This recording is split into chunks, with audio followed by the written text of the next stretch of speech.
Good evening, community, friends and neighbors. This is a work session of the Stayton City Council on Monday, September 13th of 2021. And we are here this evening it's about 5 after 6 to discuss Stayton Family Memorial Pool rates. A continuation of a discussion we had at our last council meeting. So if why don't I go ahead and call Susanna and let's get started, I guess. All right. Susanna, you want to pop on?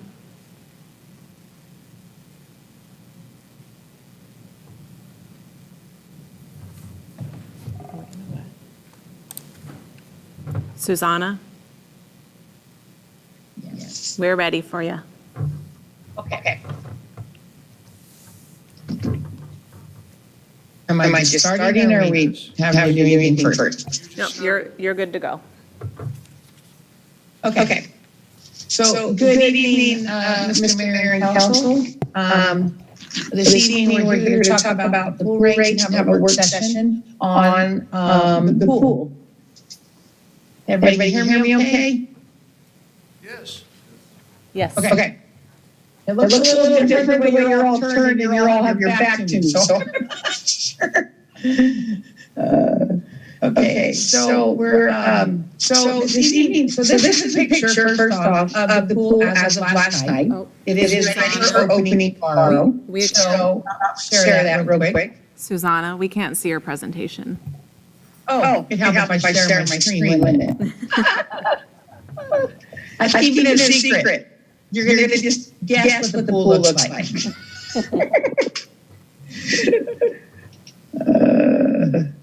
Okay, we can see it now. Everybody see it? Okay, great. So here's the pool. This is what it looks like as of like 7:30 last night. It's ready for our grand opening tomorrow, so I thought I'd put that picture up there for you.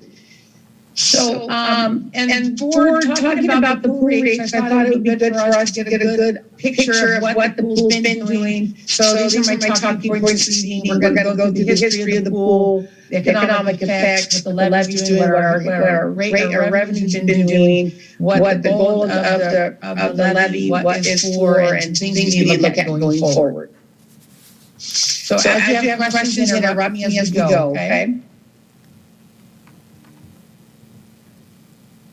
Is it gonna click? Okay, here we go. So just starting with the history of the pool, in the fiscal year of 17, the YMCA was still managing the pool, and it came back to the city of Stayton in the fiscal year of 2018. And you can see from us getting the pool back, the time that we had, it's been a bit of a struggle, because we started out with 2 years, and then we hit COVID for the last 2, and we're now trying to reopen. So that's kind of important to understand as we go forward and as I talk through the events that have taken place from 07 to now with the pool. So in 07 to 17, for that 11-year span, the pool rates were at $3.25. There was no rate increase or any changes in those pool rates for those 11 years. And then for the 2 years of 18, we increased it to, and this is only looking at the adult resident rate. So it's easiest to have one rate to look at to see the pattern of change. So this is just the adult resident rate that we're looking at. And then in 20, we increased it up to 3.85. And then in 21 to $5. And then the proposal for this fiscal year is to go to $5.50.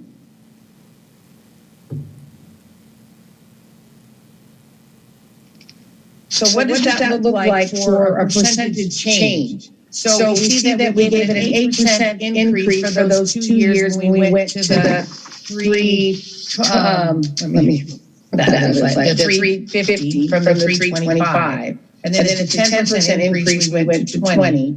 And then a 30% increase, and we went to 21, and we're looking at a 10% increase for this fiscal year. Now, there's an important thing to remember what was taking place. So in 18, we just barely got the pool back. we're just starting to put together a maintenance plan and capital projects, trying to really understand the condition of the pool once we received it. So those rates were in there for that. Then we also, in 20, we tried to get some formula to some consistency in the rates. And that's when we got rid of the coins and we went to zeros and 5 cents. And really started to get a better handle on that flow of what the rates look like. And then in 21, we really had a good detailed maintenance plan and really was able to look at the maintenance that the pool needed. And we moved the rates to be more in line to actually deal with the cost of running the pool. So that's kind of how the rates have moved forward. And like I said, interrupt me if you have questions as we go.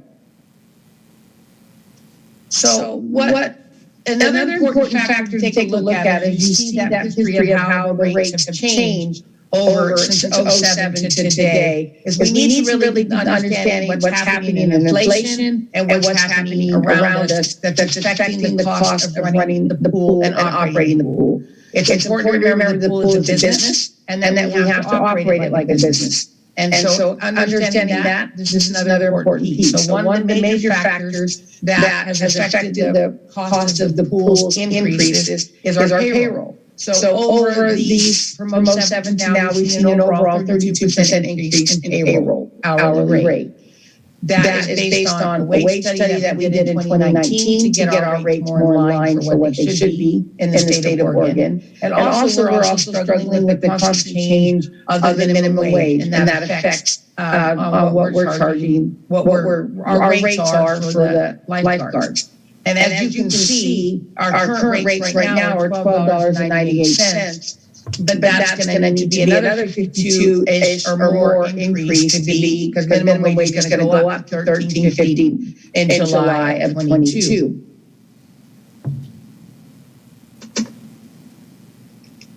The second factor, of course, is just the inflation, the cost. So online, they have the CPI rate website. I have a website at the bottom for you as well. They have a inflation calculator. So their projection from 07 to today is a 32% increase in the cost of materials. And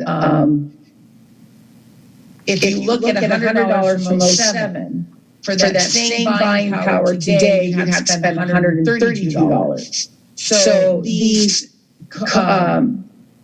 graphs are showing you that $100 is costing more and more to have the same $100, and what our buying power is doing is going down. So these are all really important factors when we're putting together what rates need to be, what it costs to operate the pool, effects that I'm looking at when we're building 5-year projections, and all of that. So I thought this would be good for you to see just some of those economic effects from 07. Any questions so far?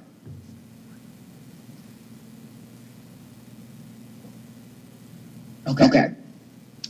So the next big piece is we want to talk about the levy. So in the budget presentation, there's this wonderful dollar that Alyssa made us to get us a picture of how a dollar breaks out when it's paid in property taxes. And we saw that 3 cents of that dollar is going to the recreational levy when somebody pays their property taxes. But I thought I'd take it a step further and really talk about what does that 3 cents actually mean, looking at it. So the county tax assessor tells us that the average assessed value home is $178,395. Remember that the assessed value that is used for determining property taxes has nothing to do with what Zillow has to say on how much you can sell your house for. So regardless of the housing market saying an average home is $400,000, we have to use the tax assessor's assessed value. So this is our assessed value for the homes. We take that average assessed value and we divide out what that 50% levy looks like. We're seeing that the homeowner is paying $7.43 a month for the recreation levy. And 50% of that is going to parks and 50% is going to pool. So your average homeowner is paying $3.72 a month for the levy for the pool. Granted, that could be more or less depending on your assessed value. But I wanted you to see that, so you're kind of seeing what's really they're really paying in relation to when we look at rates.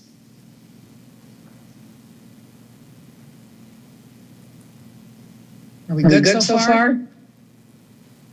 Okay. So then I wanted you to kind of take a look at what the levy taxes look like. So here is what we have collected, the actual collection of the levy from 16-17 through this last fiscal year that we just ended. And you can see the rate change, you can see the growth. And this really does go in line when I showed you a while back the property taxes with those years since the last crash in '07, and you saw that very slow climb out. And we were just out of that climb out and starting to see some consistent uplift or increase in the collection rate. But now COVID is almost flatlined because we've only seen a 1% change over these last 2 years. The other big piece of the revenue that supports the pool is the charge for service for the programs that the pool is giving. One of our obstacles is, one, we've not had the pool consistently, so we only can look at what we've had since the city's taken the pool back. And since the city's taken the pool back, like I showed earlier, we've had some serious obstacles with the COVID for us to have consistency. But I wanted you to see what we've been collecting and what's collected to date each year for the program revenue. Any questions so far? Yeah, so the previous slide was collections from the property taxes, and that slide was collections from fees, correct? Yes. Yes. So this is your monthly fees, your pool, your rentals, all of that. This is the charge for service for that, the rates you guys are voting on to decide on for this pool. Susanna, Yes. what does the percent of change mean? So down here, the That 6 from the 16-17 year to the 17-18 year, there's 0% change because we had no program revenue that year. And then when you look at the 12%, we had a 12% increase from the 17-18 to the 18-19 year. And then we've had a negative increase of 46% because it's lower than the previous year. And it's 122% because of all the refunds that we ended up giving back to people. We actually ended up with a negative $1,000 revenue for our program revenue that came in. So when you're looking at the 12, you're looking at 12 from this year here. Can you see my cursor at all? Looks. You're looking at this year. Does that make sense? Okay. What's the point of it though? Like why is, I just don't understand why it's important. It's really important when you're looking at this stuff to see the pattern of the change in revenue each year. Okay. It's an important factor because you also use that factor when you're looking at going forward. Susanna, Yeah. this is Counselor Hook. I am also a little bit confused of what pattern we can see from that when we've had such an odd event happen for the last 2 years. I would assume that unless we go backwards with having to close again, that we could probably, I mean, we don't know what kind of revenue we're going to bring in and how much participation we're going to have at the pool.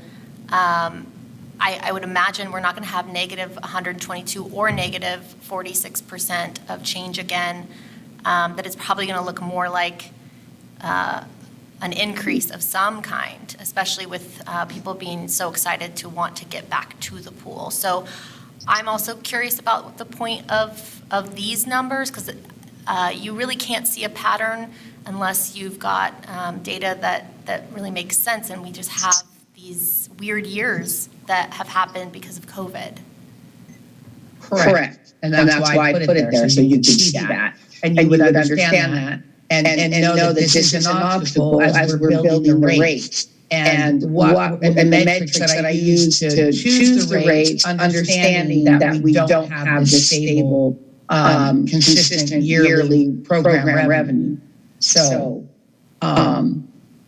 that's why. I really wanted you to see that, so you understood that as we go forward and talk about what the rates really need to be against 5-year projections.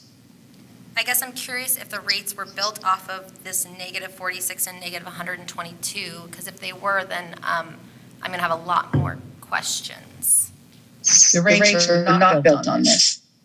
But the rates are going to affect our ability to have some consistency, because like I showed you in the inflation, we need to see that these program fees keep up with the inflation changes, right? So it's going to be important as we go forward, minus the COVID years, to see some consistency moving forward. I mean, that 12% increase was huge. That was fantastic. I don't know what that's all attributed to at this point. I don't know, because our rate changes were small in that year. So I don't know if we saw an increase in pool membership or a change. Those are the things that I have to monitor and watch going forward. So as we rebuild this pool, because we're literally rebuilding the pool from the ground up, to be able to speak to those changes going forward and know what was happening. Susanna, this is Counselor Patty. Just real quick, just real quick, Keith, can you offer any insights to what the purpose of that change was, where that year over year between 17-18 to 18-19 where we increased? Was there something that you saw increased pool attendance, or was there something that we can attribute that to? I mean, I know one of the things that we were trying to do as we've been moving forward, and this is something we've been looking at, was looking at trying to figure out where the pool was being most used, what were the things that were being most utilized, and to focus more of the time on those kind of aspects. So the YMCA previously running it, one of the challenges, going back to the time frame we took it over, we said we have no data to go off of to know what's happening. But one of the things we've been trying to look at is just that component right there. Can we figure out where the more successful programs are, and what's really driving it, and to try to be more cautious of those things that were uncertain. So I think one of the challenges we're talking about, and we're moving to a Saturday of doing open swim is the biggest risk, if you will, in terms of knowing what it is, because there's an uncertainty in the number of lifeguards, which is the biggest driver in terms of our costs, our personnel, and the other component is the uncertainty of how many people are going to be there. So it's challenging in those times to do that, but we're also not sure over time if we're able to build something up where we can see the Saturdays really are successful in theory going forward. So we found success in maximizing those things that were already popular, but I think one of the things that we've talked about, and I think one of the uncertainties, is trying to diversify the pool a little bit more and maybe try to get a little more, and to see over time whether those can be successful or not. And we just don't know. I've heard a lot about, kids wanting free time and open swim, and so that's what the goal of that Saturday open swim is, to see if that becomes popular. But I do want to caution everyone to say there's a possibility we could come back and just say we are not seeing the success, and how much time do we want to give this to allow this to occur. So I think those were some of the things that were driving, some of that. I think it's also trying to get data and analysis, and this is what Susanna, and I think we're focusing a lot on this, but to me, what this really says is there's still a lot of uncertainty in what to expect from the pool, because normally what you can do is see trend lines or see expectations, so you can make some pretty safe assumptions on where things are going to be. Unfortunately, with this, to me, what I take from this is something different, which is there's still a lot of uncertainty about if the pool opens up, what are we actually going to bring in? Are we going to bring in the 161? Are we going to bring in 181? Is it somehow going to be higher? And I think that's, to me, what the biggest uncertainty is of all of this. And I think what I like about having this conversation now is we as a community, you as a council members, we as a staff can start to talk about some of these uncertainties, but to have more conversations.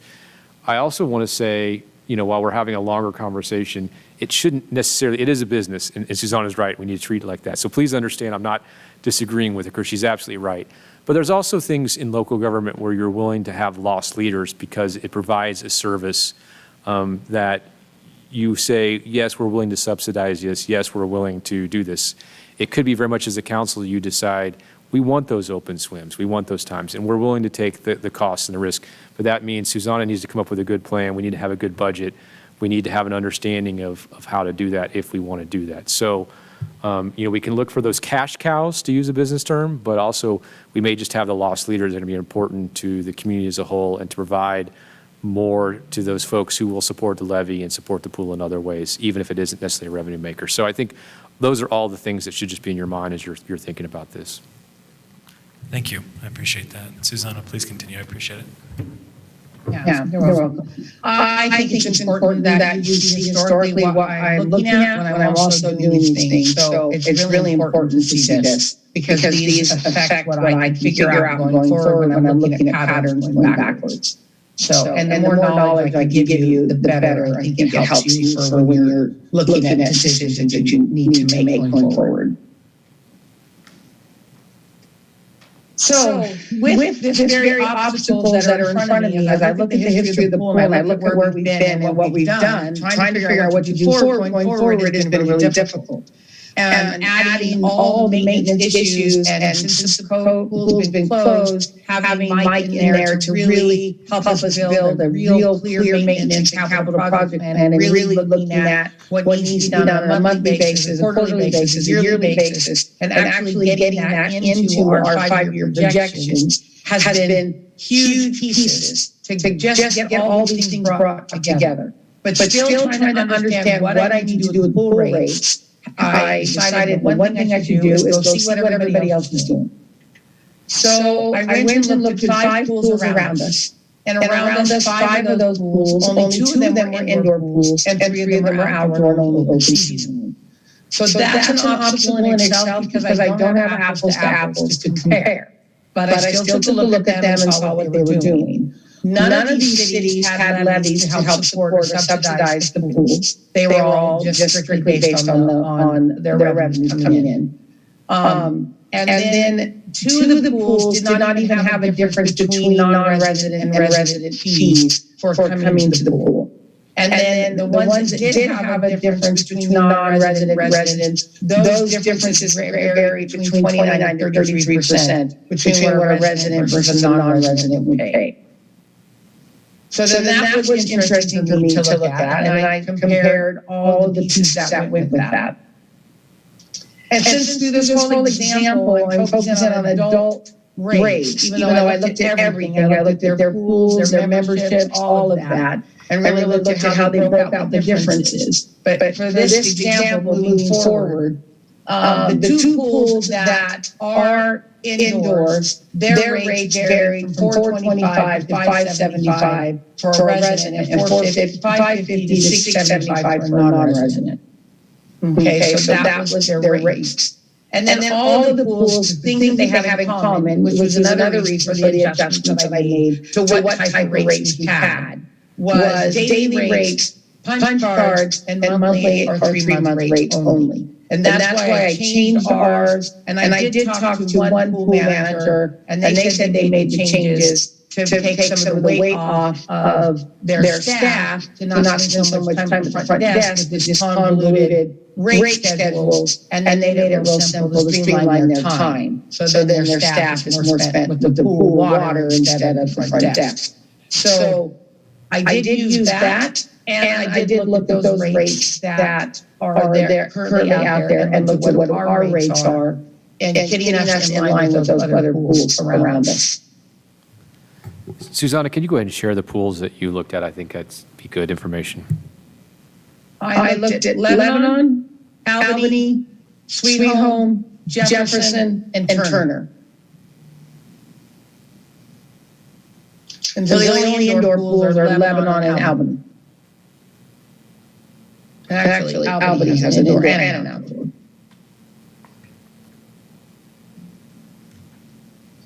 So then here is the rates that we brought to council before this.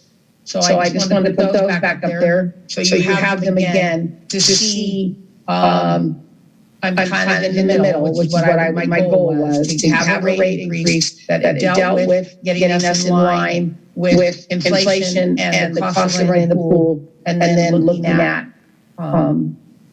the differences between residents and non-residents, getting that more in line with other pools.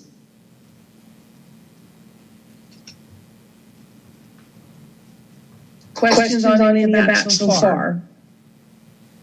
Susanna? Uh-huh. This is Counselor Hook. I may be mistaken. I was under the impression that the discussion that we had at our council meeting, and I believe I asked if you had all the information that you needed in order to bring this to us, was that you were going to look at it and give us a different rate schedule, not the exact same one. So I could be wrong, but this looks exactly the same. So this evening's work session is for me to bring you all of this information, and then you can tell me what you want to change. So I've not made any changes. I brought all of the information together so you'll see what I see, and then tell me what you want me to do to change the rate schedule when I bring it back to council on next week. So I would like everything that I said at the last council meeting to be taken into consideration for what is brought forth in the next one. Okay.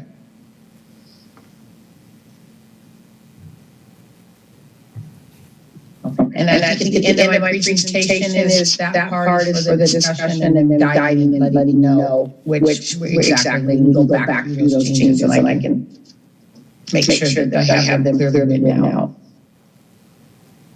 Any other questions to this point so far? Susanna, did no one take notes on that Well, on the meeting? Because I really was under the impression that that's what was going to be done. That's why I asked the question.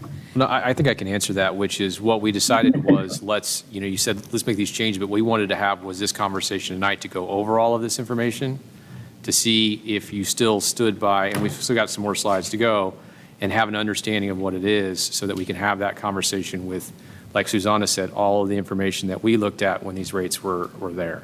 Right, but a lot of the things that I said because I was under the impression that they were being documented and written down to be brought back. So I'm not going to be prepared to discuss this now that I know that that may not have happened, because I'm going to want to remember everything that I proposed because it was all important. We have the notes on that.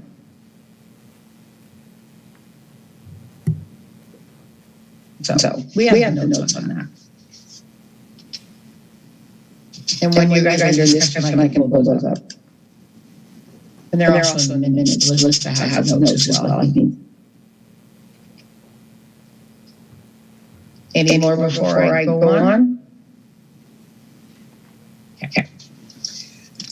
So this is this year's fiscal budget, and that we just approved. And so this breaks down the pie so that you can see where the buckets of revenue are coming from. This year, our beginning fund balance is a little bit bigger than our normal percentages, and that's really because of the donation that we got to help repair, to replace the roof. So that's why it's 39% of this year's revenue, and then it's usually a little bit less than that. And our charge for service at this point, we have budgeted, now remember, these are budgeted numbers, to be 25%, 21% coming from the levy, and then 15% miscellaneous and transfers from the general fund. The goal of the levy and the things that we talked about was beginning to reduce that transfer and subsidy coming from the general fund to support the pool. So we want to keep that in mind, that we want to slowly see that transfer percentage go down with charge of service taking the weight of that. Because as we just talked about with inflation, all of our funds and all of our programs are affected by that increase, as well as the general fund, as all the other funds. So keeping that in mind, that our budgets are a gigantic puzzle. When we put all the pieces together, they all affect each other. So as we talked about, when council wants to make a change and wants to take a bigger subsidy weight, that bigger subsidy rate is going to affect something else. And we need to evaluate that when we look at those options when we're moving forward as we make these changes. So I want to remind you that and show you that so you can see with this current budget what we're looking at for right now. Any questions on the current budget? Okay. So the goal of the levy, we understand, is subsidize the pool. And the pool levy is really keeping the pool open. Because without that revenue, we wouldn't be allowed to keep it open. And we wanted to reduce some weight off the general fund, so the general fund can do what it needs to do for their programs. And then we also need time to really strategize, build a strategic plan on what to do with this pool. Because even though during COVID, we've been able to do a lot of major repairs while it was closed, we still have a lot of maintenance issues ahead. And the pool is really at the end of its life cycle. And we're going to really need to look at this next 5 years with this levy and really decide what we're going to do with this pool, because it is not probably going to sustain past this levy, knowing the issues that the pool has and what we need to address with it. So those things are really important that we keep that in our front of our mind as we're going forward looking at the pool. Questions, comments, or thoughts at this part?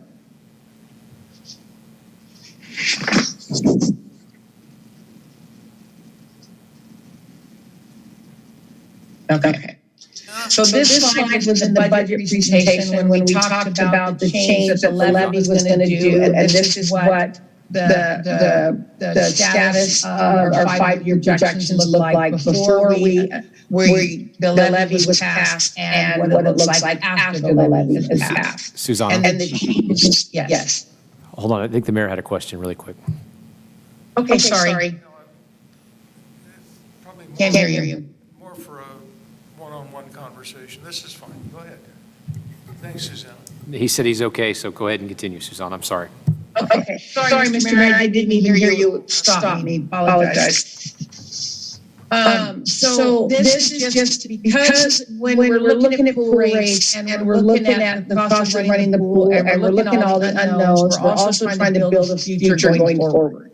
And as we talked a few minutes ago, we really don't know where it's going, but this is what the levy is able to do to these funds by taking some of the weight off from these other areas. Now the pool stayed in yellow for a few reasons. It stayed in yellow, one, because as this is the slide that I presented on our 5-year projection, is we agreed that approving the pool, knowing this year was not going to be a fiscal policy because of the roof. And luckily the roof came in a lot lower, so our difference won't be that high, which is really nice. The other piece is we honestly don't know what property tax is going to do. We don't know what COVID is going to do. You saw COVID's already almost flatlined our property taxes, but we really don't know because we're really not out of this pandemic at this point. And we don't really know how many are going to really want to come back to the pool. I know we've had a lot of people asking questions, but that doesn't necessarily mean the amount of people are going to actually return.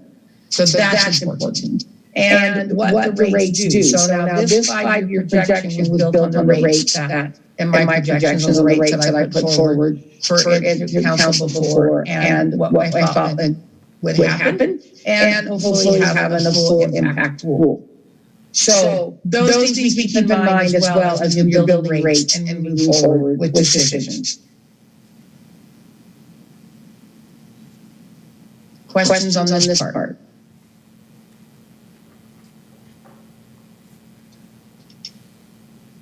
So things to look at going forward. We need to be reminded that the pool is a business, and the pool tax levy is a subsidy to the pool, but the pool needs to be charged to be in a relationship to what it costs to operate and keep the pool open. We need to remember that pool revenues need to, I just said that. And then historically, the city has not adjusted rates to keep up with the changing in cost. And that is difficult, and we have seen that in other funds with difficulties on getting repairs and stuff. And we want to be looking at that for this pool, especially knowing what we're facing going forward with the pool. We want to continue to do the repairs necessary. The not able to do the repairs in the past has cost the pool. COVID literally at the pool closure and has literally saved this pool because during this almost year closure, we've been able to redirect all of the funds to really do a lot of repairs that we're unable to do from the past due to the revenues that were coming in. So keeping all of that in mind, knowing the pool's at its end of its life cycle and what we're going to do going forward for long term, and continue to keep up with the repairs and maintenance so the pool can stay open. All of these factors need to be really considered and looked at when we're evaluating rates and making our decisions going forward. And honestly, knowing that these rates, knowing that these things could change depending on what actually happens with some time with the pool actually open. Susanna, Yes. if, let me see if I can frame this question the way I want to.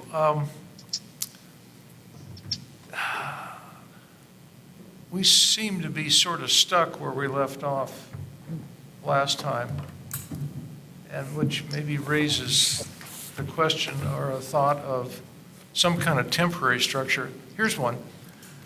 How long would it take to find out pretty much what it's costing to run that pool?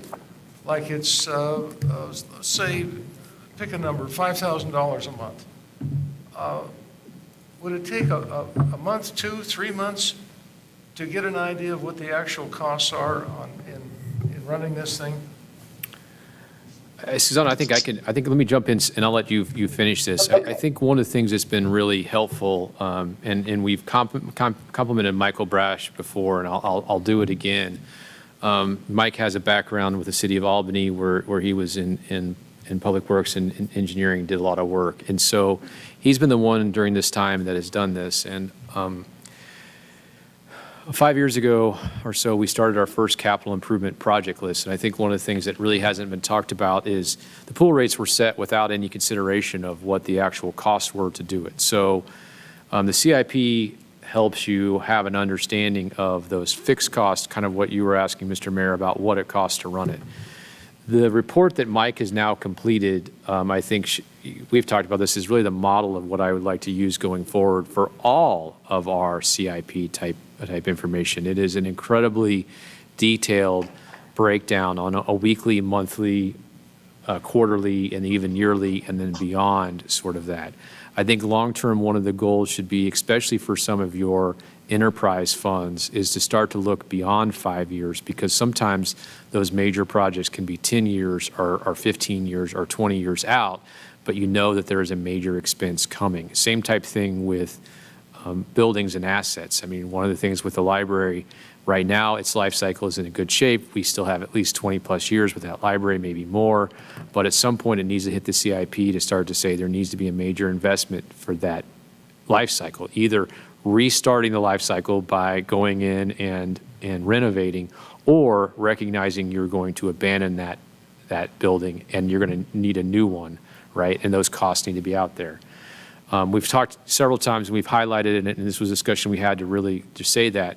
We know this pool is reaching the point at the end of this operating levy where you're going to look at a need to decide, do we want to renovate the pool, or do we want to look for a new location and do that? And because of the pool was built in the 70s, it was initially an outdoor pool. It's now been covered, but it really wasn't designed to be, this long of life cycle. So my long-winded answer to your question is to continue to enhance these CIPs, to continue to look at this in a real way.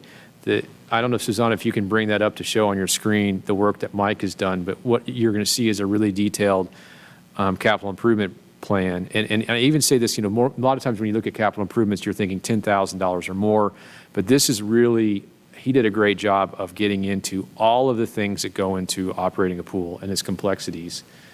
And this is where we can really drill down and understand what the true cost to operate it is. From a boiler system that we realized needed to have work every year after we replaced it that, has a cost of $5,000 per year, which all those little things add up to starting to think bigger, and she's bringing it up right now.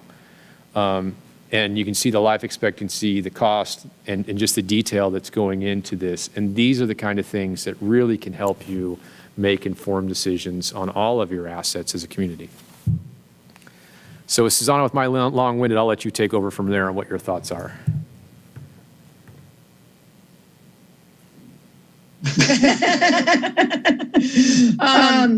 So this, we're actually doing this in every building at this point. None of them are as pretty as the pools at this point, but we are actually doing this. We started this when I started in 2019, actually put it in this kind of Excel spreadsheet. And I'm going to say that when you look at the details of what is in here and what needs to be done, and the things that we need to do going forward, what we did when I built this maintenance plan is this 5-year projection, this capital outlay is taking it right off of that Excel sheet that we used. And actually, so I can say that the materials, services, and capital outlay are very true to what we need to do. The pool salaries varies based on pool usage. If that helps. This is the maintenance. And questions, Mr. Mayor. Maintenance is like a fixed cost. Your salaries are basically a variable cost there are some fixed costs if you have a pool director, but those, the number of lifeguards you need are based on what services you're operating. Yes. So, using that materials, services, and that capital outlay as solid, and this, and then the pool payroll, the personnel is a pretty good base to use. And so I'm going to say that those are what it costs to run the pool. That's $714,000 is what we need to run that pool for this fiscal year, and the 440 going forward, and the 482. Because we do have a pretty good look at what's happened for those basic materials and services from 18 forward, for those basic maintenance material costs.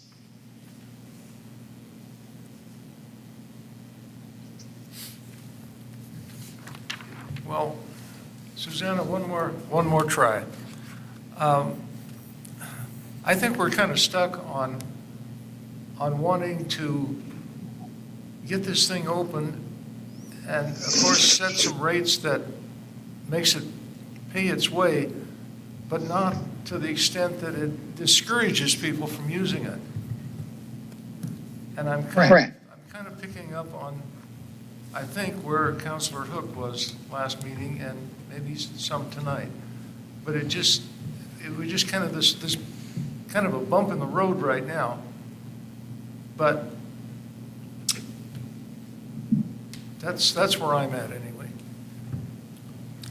Susanna? Yes.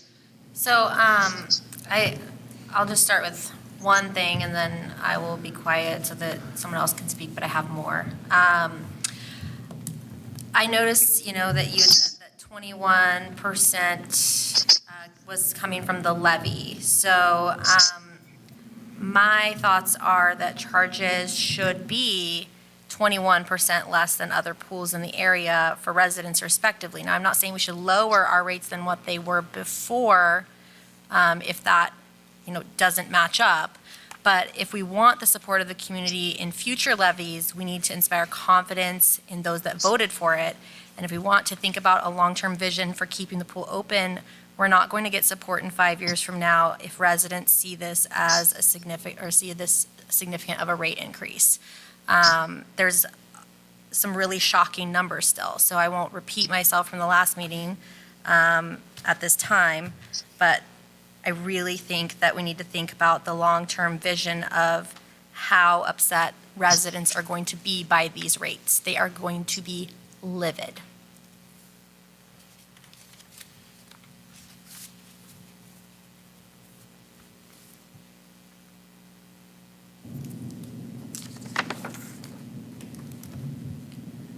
Could we increase, and I'm talking to the group here, could we increase our non-resident fees? And not increase our resident fees, at least for this year?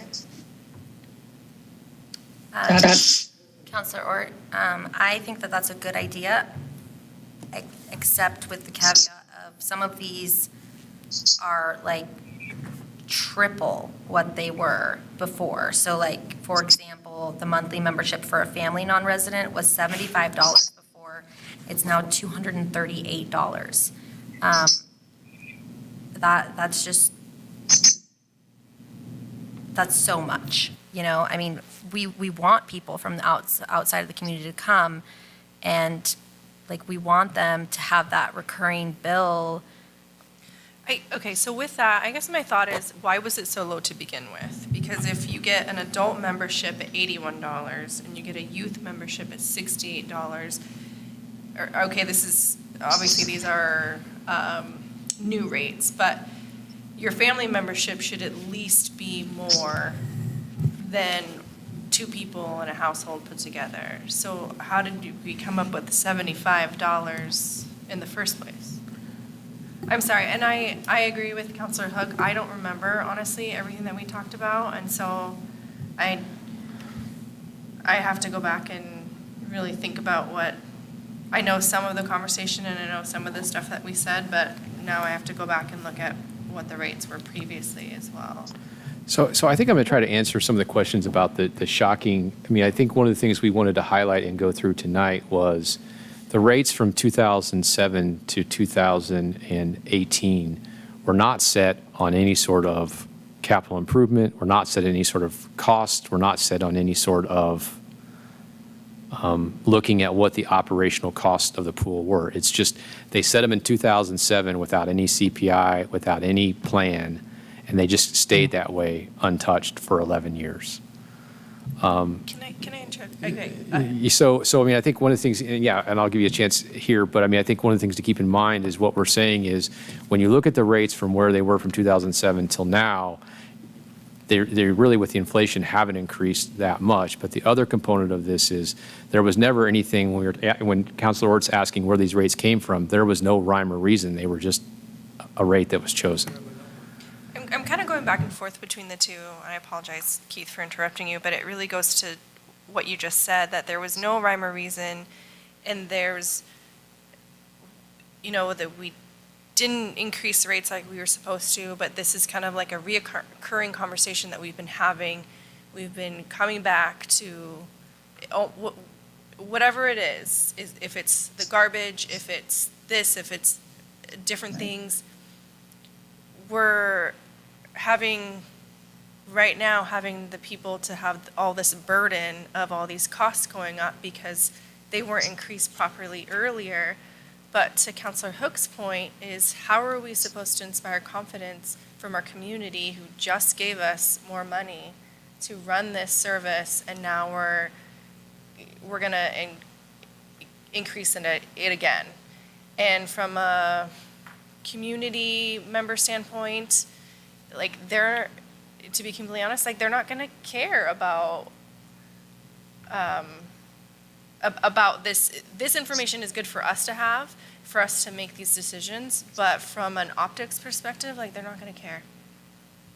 When it comes down to it, they're just not going to care.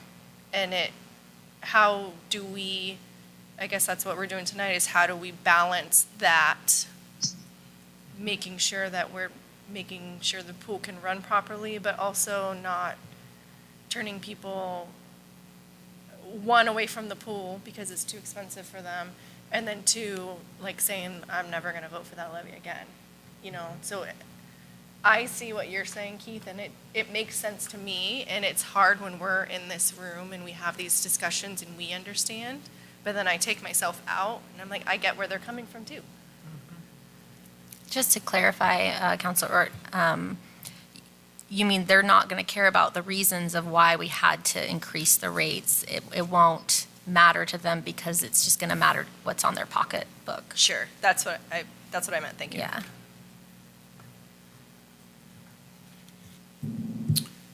Keith? Yeah.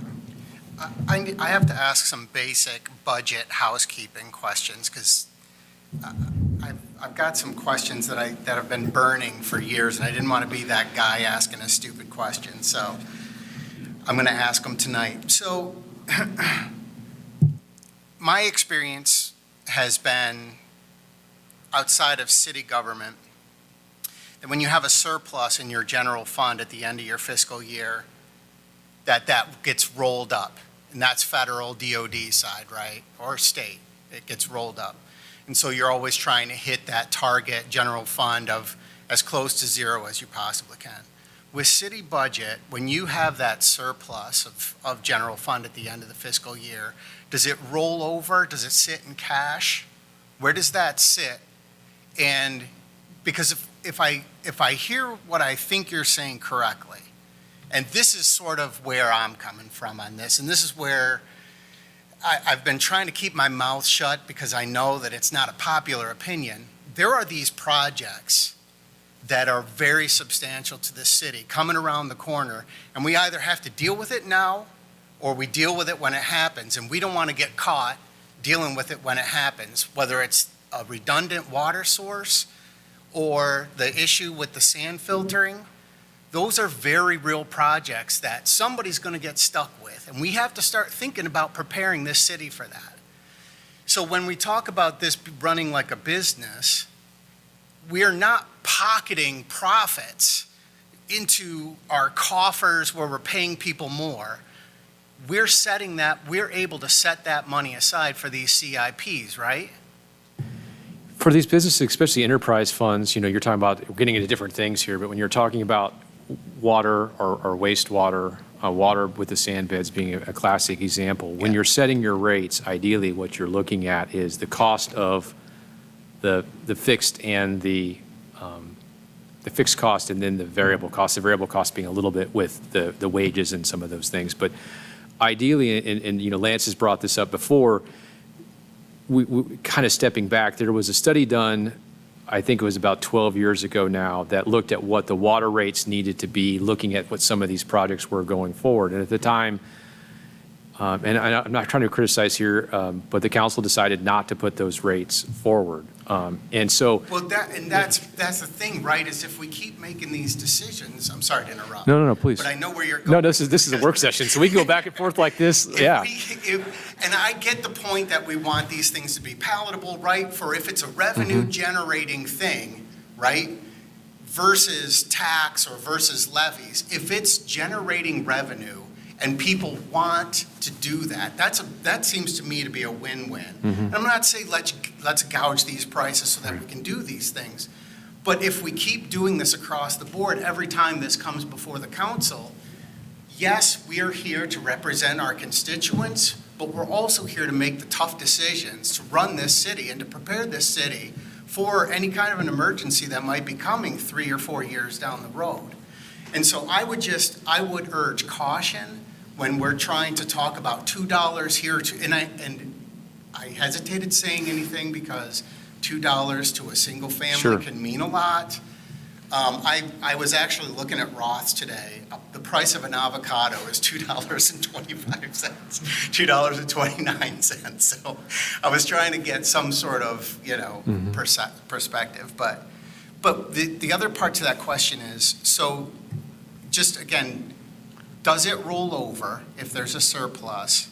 And can you move money from general fund to like wastewater? Can you move that with like city council approval, or do you need city council approval to move those monies around? Yeah, I mean, and Susanna, you can get in this. General fund are sort of unencumbered funds in some ways. And so it is the one fund in many ways the council has more freedom in how they want to spend that. Other funds are encumbered, or budget law dictates that they have to be spent in these certain areas. So if I have, for instance, we have the water bill. So people who pay their water bill, that goes into the water fund, an enterprise fund, a business type fund activity. I can't use that to then supplement another fund. I can do a loan, an intergovernmental loan to do that, but I can't do that. So your general fund dollars really become dollars that are sort of unencumbered and free to do other things. So when you look at our budget, when you look at the total numbers of, we have a $6 million general fund and we have a $26 million overall budget, what you're really seeing there is we have about $20 million that is sort of dictated by fund type or by a location or specific SDCs or whatever that is. Your road, your street funds, things like that. Your general fund then has more flexibility, but your general fund, for instance, in our city, helps pay for your police department, helps pay for your administration, your finance, and then helps assist these other funds. One of the big things we've talked about with the levy it's going to do is take away, and that's what Susanna's trying to work away too, is take away the general fund supplementing those areas. To do that, thus freeing up those general fund dollars, allowing for the council in their goal setting and all of that to be a little more creative or a little more aggressive on economic development or other things that would be a value of that. So to your point, you know, what the idea behind all of this is if we're doing this right, we have good information to tell us what our costs are, we have good information to tell us what our revenues are, and then we have good information to tell us what the ongoing long-term costs are going to be. And one of the things that, you know, we're talking a lot about this levy for 5 years, and I hope I'm answering your question, but I'm going to go off. We've been pointing out this other fact, which is the pool is in the life cycle. So there's this whole other discussion that needs to happen of how we fund whatever, if the pool is an asset we want to keep, how we fund that going forward. And I know we've all privately had that conversation. It gets mentioned in budget, but we wanted this time to highlight in red, you know, this is another discussion that needs to be out there. You need to be thinking long-term of this is coming, of we know we need to do some sort of a major investment in our pool. The community center being another one. And there's opportunities out there, I think, coming up with funds coming from the government, potential earmarks, you know, things like that, where you can have projects where you say, we as a community see things, maybe it's a new city hall or something like that.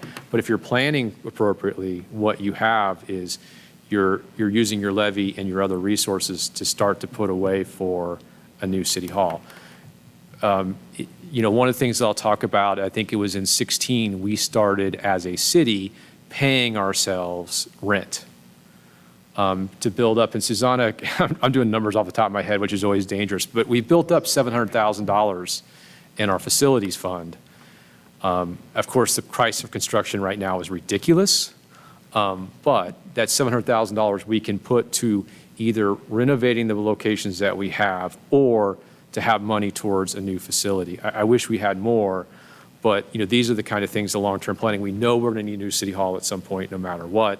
So this is where, if you're doing some of these planning, that can happen, right? And that's coming from general fund dollars, honestly, because what we're doing is the police department is paying rent, city hall is paying rent at a reasonable rate of what it would cost if we were renting those locations out. So to get to your bigger picture here, I think it's trying to, and this is the council's decision. You know, tonight the question was asked, well, I said last time, what our goal here tonight was, here's the information that we're having and we're sharing, right? We are just the advisors. We are the people that, here's what we've looked at, here's the information we have, here's where we came to this conclusion. You as the policymakers get to make the decision on what you ultimately want to see happen and do. And then it's our job as a staff to try to do that. But then, no, going forward, we'll have to, like Susanna said, we might have to make some adjustments or changes. It's all about where you want your values at and where you want that at. And thinking in terms of general fund dollars, it works a little bit differently, but you know, the money that we save on those things can go back in the general fund and create that. And we have policies in place to try to say, what do we want for beginning fund balances to address the uncertainty that can happen of what happens. And we've had some flexibility, and to have good balances in all those counts can be important. But something that can get people stuck, and I'm pontificating a long time, but a work session, so I'm going to have fun with it. They can get hung up on the fact that we have $700,000 sitting in a facilities fund and say that's taxpayer money, it needs to go back. Okay, that's a definite argument that can be made, but at the same time, we also know that we have buildings that are at the end of their life cycles, and we're going to need to do something else, and to try to plan. So it can be difficult sometimes to plan for those kind of things. And we saw that several years ago with a person on the budget committee that wanted to give all that $700,000 back to the community, thinking it was inappropriate for us to save. essentially for something. So those are always the challenges that you have when you're talking about this, is trying to balance that, wanting to be responsible, but also trying to be long-term thinking. Susanna, anything you want to add to that? So, and that's part of why I go through all of this, to really help you guys understand all the pieces that are involved when I put this puzzle together, and to hopefully change this pattern that Chris is talking about, because we have to be good stewards of the city's assets. This city does the bare bones of what it needs to do to take care of the city, to protect the water, to protect the sewer lines, protect the safety, to run the operations. We need the services that we do are all the necessary services that the city needs to operate functionally. And we need to be prepared. And this last year, we had some unbelievable challenges. And to determine how much beginning fund balance we need, we could be in a different position right this minute.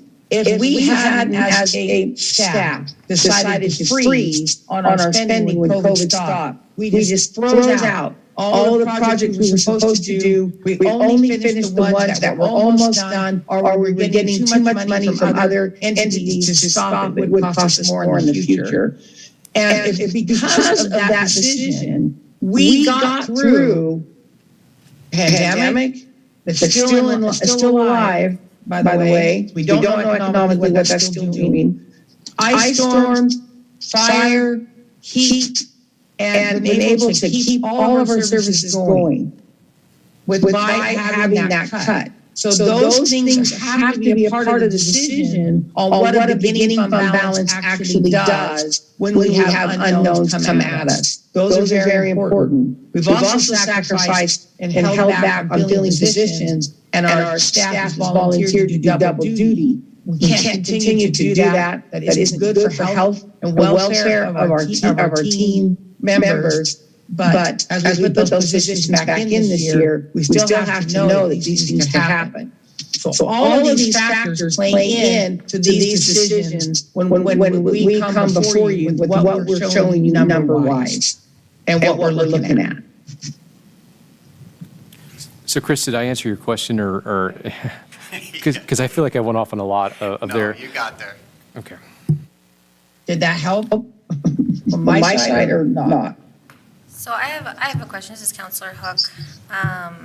I'm wondering a couple of things, because I do feel like the pool is important given the support that the community gave to it. They really came out and showed us that it mattered to them.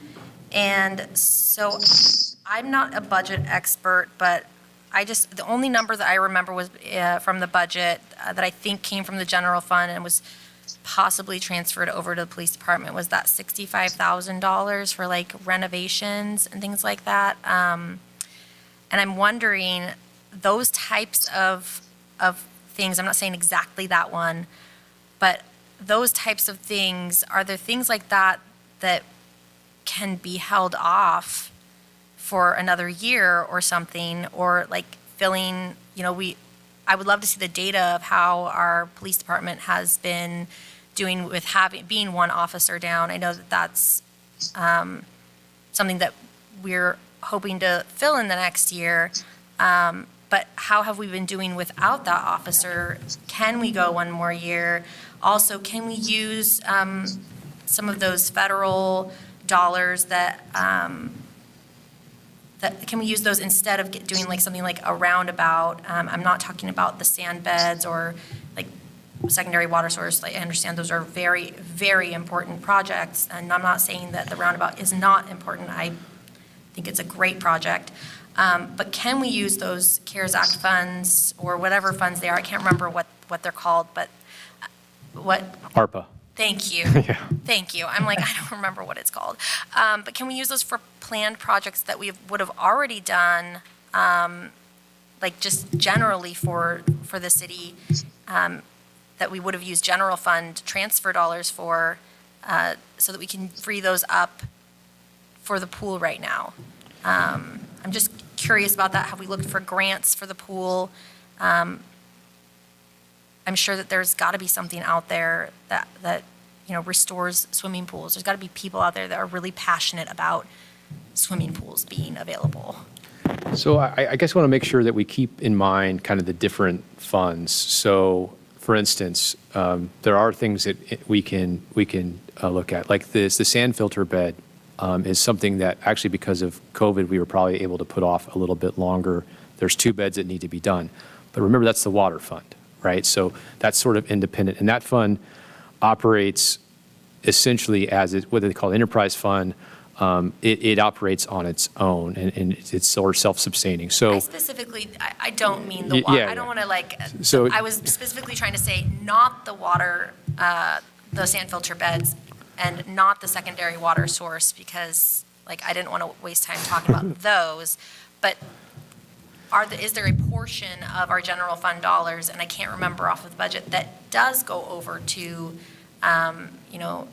public works, that we could somehow, instead of doing something like the roundabout, that we could use that money that was the general fund, and I don't know if we have any that gets transferred over to Public Works, but could we use the ARPA funds for those things that were already planned for, like the general city stuff? Like, I believe that there was infrastructure, like dollars.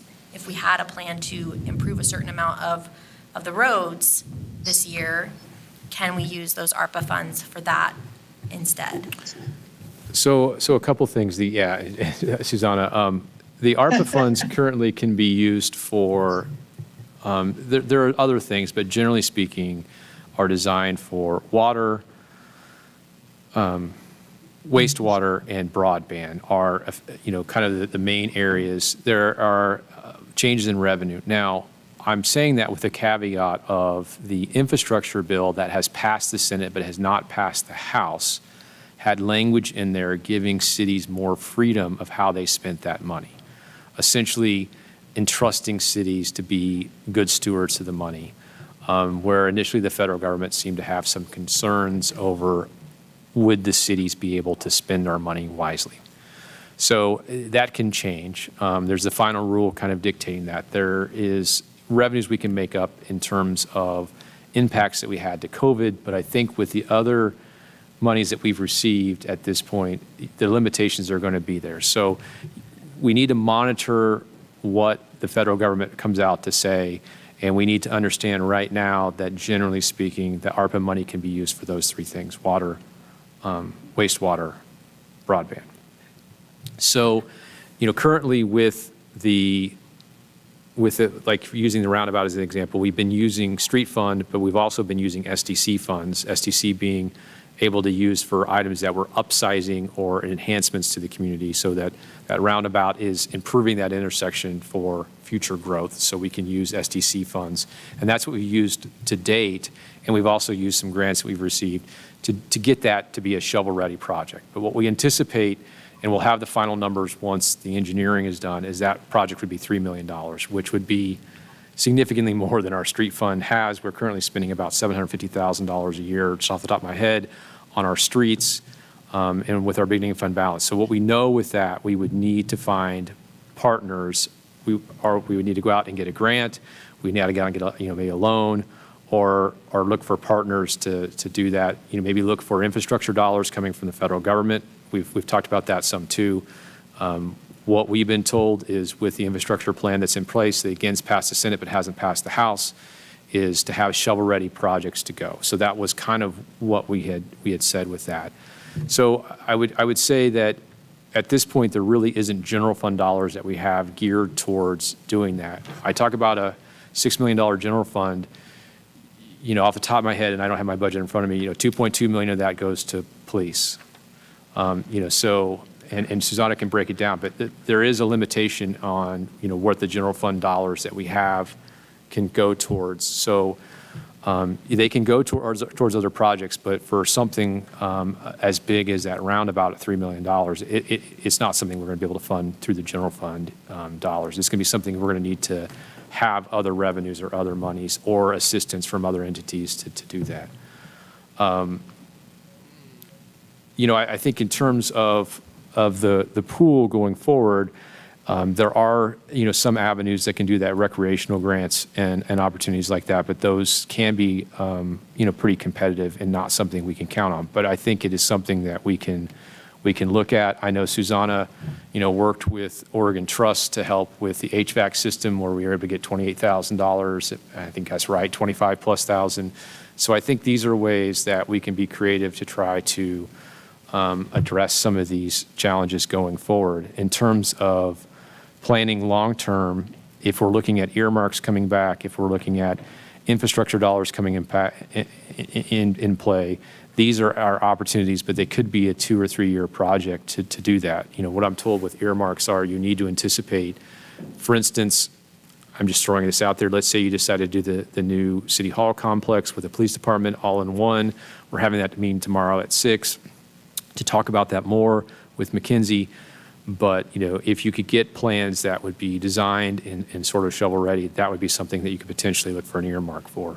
Same thing with your pool, same thing with your community center. There's ways you can leverage that as well. I mean, what we'd like to have is an official EOC center. So if we can incorporate that, that's other things that we can do. So there's ways with recreation you can look at trying to do that in terms of the benefit it provides the hospital and people that are coming off of rehabilitation, the people who are in the senior sneakers and those programs. So you can look for ways that you can try to leverage the different stakeholders to see what you can do. Susanna, what else do you want to add to that? So, we did look for grants in the beginning, and there was none yet for helping the pool at this point. I think for what we're looking at from today forward, figuring out what rates are reasonable that we can use going forward. But this is going to be critical for, as everything you explained, is really having a clear picture of what we're going to do with that pool. Because we still have 1,000 gallons a day leakage, or whatever that number was. We still have the pipes in the ground and we don't know what they're doing. So for us to really decide on what we could go and look for and decide on going forward, we really need to have a vision of what this pool needs to be doing. Do we need to keep it a covered pool? Do we need it to be, does it need to be in a location? We have issues with the pool, the way it sits with stormwater, always pushing it up. So, to plan forward, we really need to look at that and really know what we want for the community as a whole. So then we'll have a better picture of what other grants could come open down the road going forward for what we want to do with these projects. And we have the levy.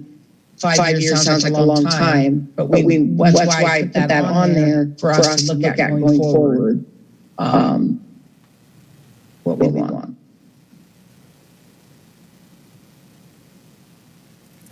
And like Keith, I think you covered it really well about you can't cross the funds over each other. They're different groupings and they have to stay in their groupings. Right, but, for the example that I did bring up with, the police officer position, of it being filled or not filled, and I don't know the behind the scenes workings of it, but, I don't think that there are fund laws on where policing funds come from. I could be wrong, but do we need to fill that position right now? I'm trying to think, what can we do? Because I'm looking at the revenue here for the pool, and I'm seeing that, $65,000 or even 60, not very much money would have gotten us, it goes a long way at the pool, it looks like. That goes a really long way. And so I don't know what our calls for service looked like, what kind of response times that we had. Did we give adequate service? Having that one officer less during this time. I know that police never want things taken away. They always want more, and I understand because everyone's fighting for more funding. I get it. I support our police department. I think they're great, but I'm just wondering, can this buy us a little bit of time if we were to do something like that? And if we just kind of looked over the budget again and said, okay, what can we put off? And is that one of the things that we could do? So let's talk about a couple of things here. The police position we didn't fill, what we've been using that revenue for is for the PERS side account. So what we had was this PERS obligation, that was pretty significant. And so what the goal and the vision is simply this. We created this side account to start putting money towards paying down what we anticipated were these significant increases. And we believe and know that, sincerely, that the city is going to continue to grow. So what we said was we had an officer position that was unfilled, so we didn't terminate somebody or let somebody go. So when that opportunity came to say, instead of filling this position, let's move towards paying down this obligation, so that way in the future, as the growth continues to happen and we will need this officer more, that we're not hit by these pretty significant PERS increases. I think one of the things that we also anticipated was the state was going to do a match on some of that, and they never did. But even with that being said, because of putting that money and those resources towards that side account, I mean, I really do anticipate, and Suzanne, I'm not trying to put you on the spot here, that in the next budget year, we would be able to refill that position, and our PERS obligations going forward would be such that would be manageable so that it isn't this exponential type hit. So one of the things that we did do, and there's been some discussion in the community, but I don't think people really understood, is we did change the definition of the pool director to a pool supervisor. And Susanna can go into that more, but what we really looked at was saying, what do we need in terms of and understanding that our biggest cost that we could control was the personnel and the personnel cost. And so, Susanna, you want to talk a little bit about that decision and then kind of changing the position from that director to a supervisor or whatever the nomenclature was? I apologize. So I actually wanted to say something on the growth that you talked about. Stayton is growing at less than 1%.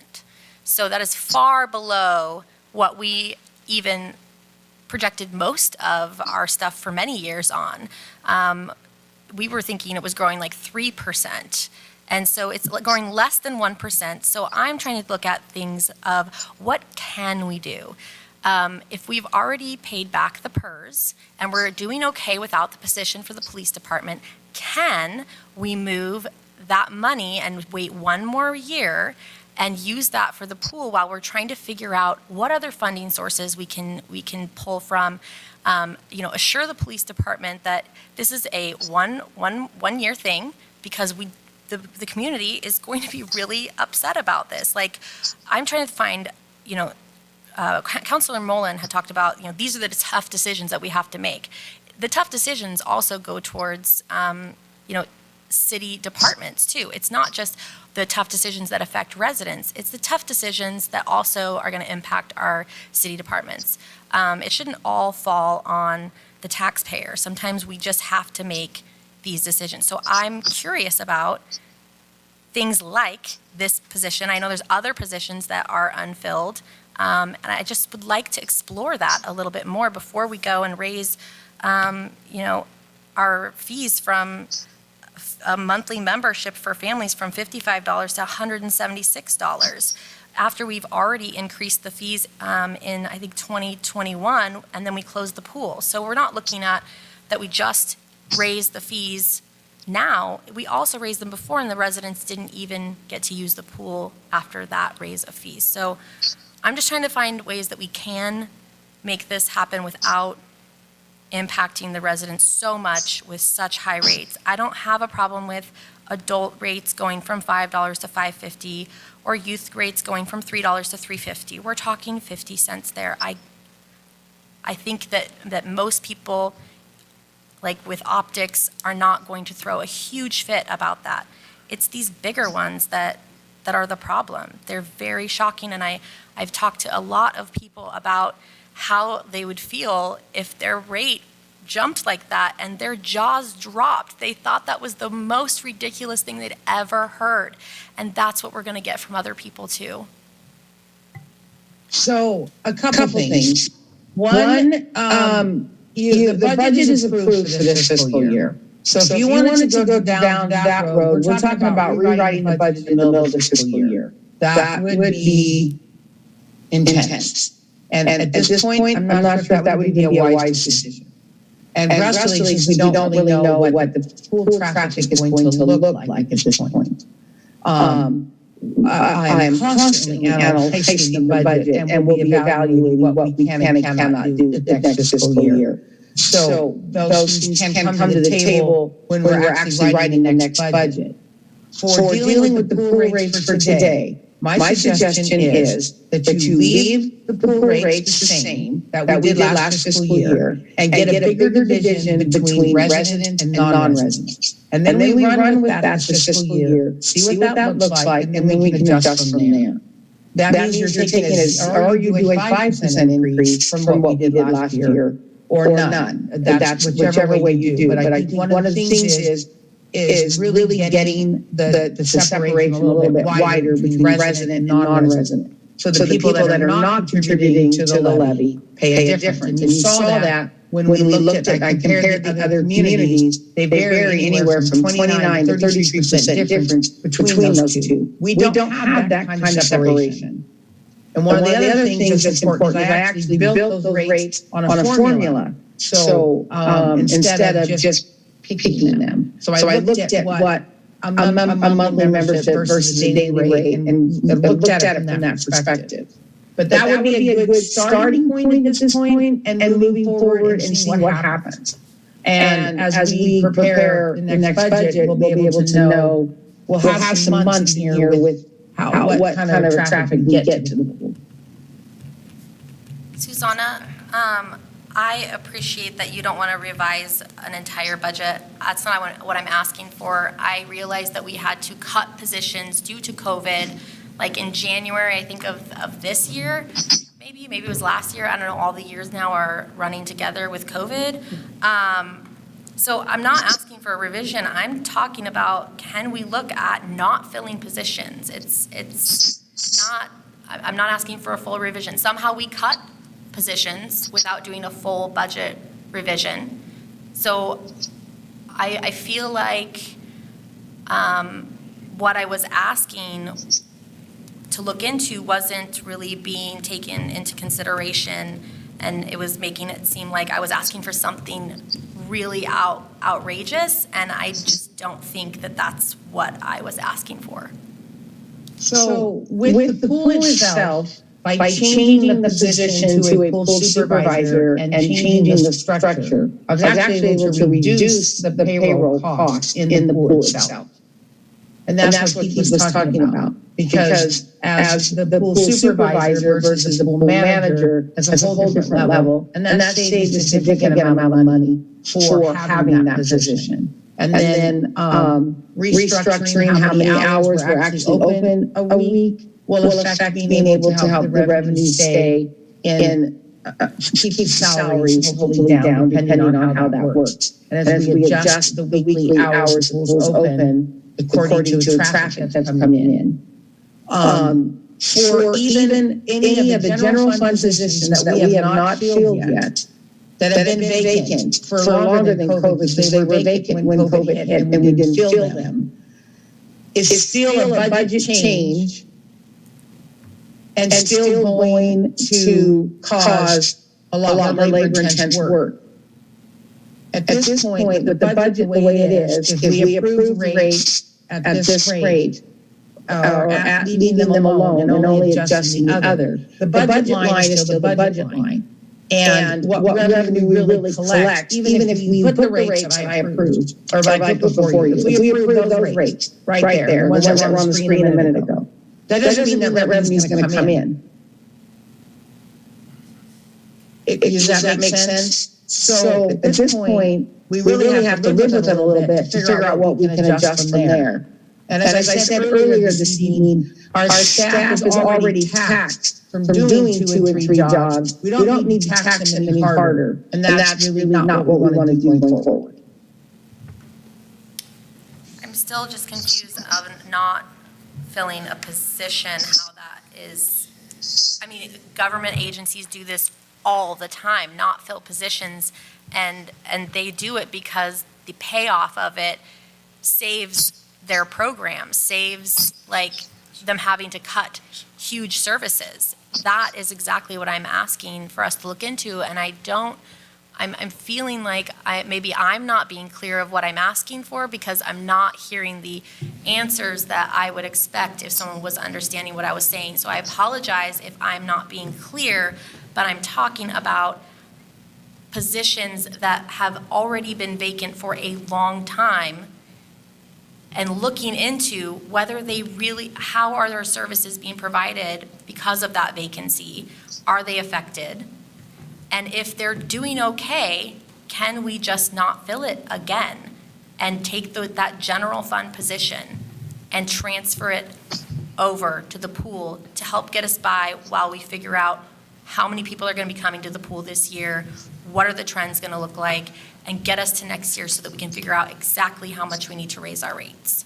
So if you want to make a change and increase the transfer from the general fund to the pool, that is a budget revision that has to go for council's approval.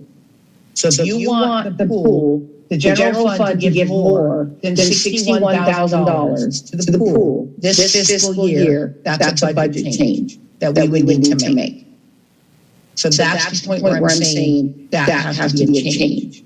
Now, in the pool, I've already reduced because before COVID, there was a pool manager and a part-time pool supervisor and the head guard, the lifeguards, and the aquatic instructors. So we no longer have a head guard. We no longer have a pool manager. We have a pool supervisor. And so we've already made those adjustments in the pool itself to adjust its rates to be able to function going forward. Then I'm confused why we need to increase the rates if we've made all of these cuts that are going to make it so the pool can function at the rates that we already have. That's where I'm confused. If we don't need any more money towards the pool to make it function because we've already reduced some of these costs, then why do we need to be increasing the rates from $55 for a family to $176? That's my confusion, and if we need to increase the rates, then my suggestion and question stands of why can't we look at not filling a position?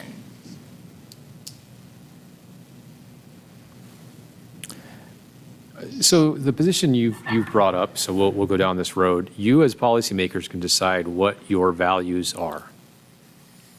So is your value the police department or your value the pool? I mean, generally speaking, and again, this is just my recommendation, one is a primary function of government and one is a service that we provide.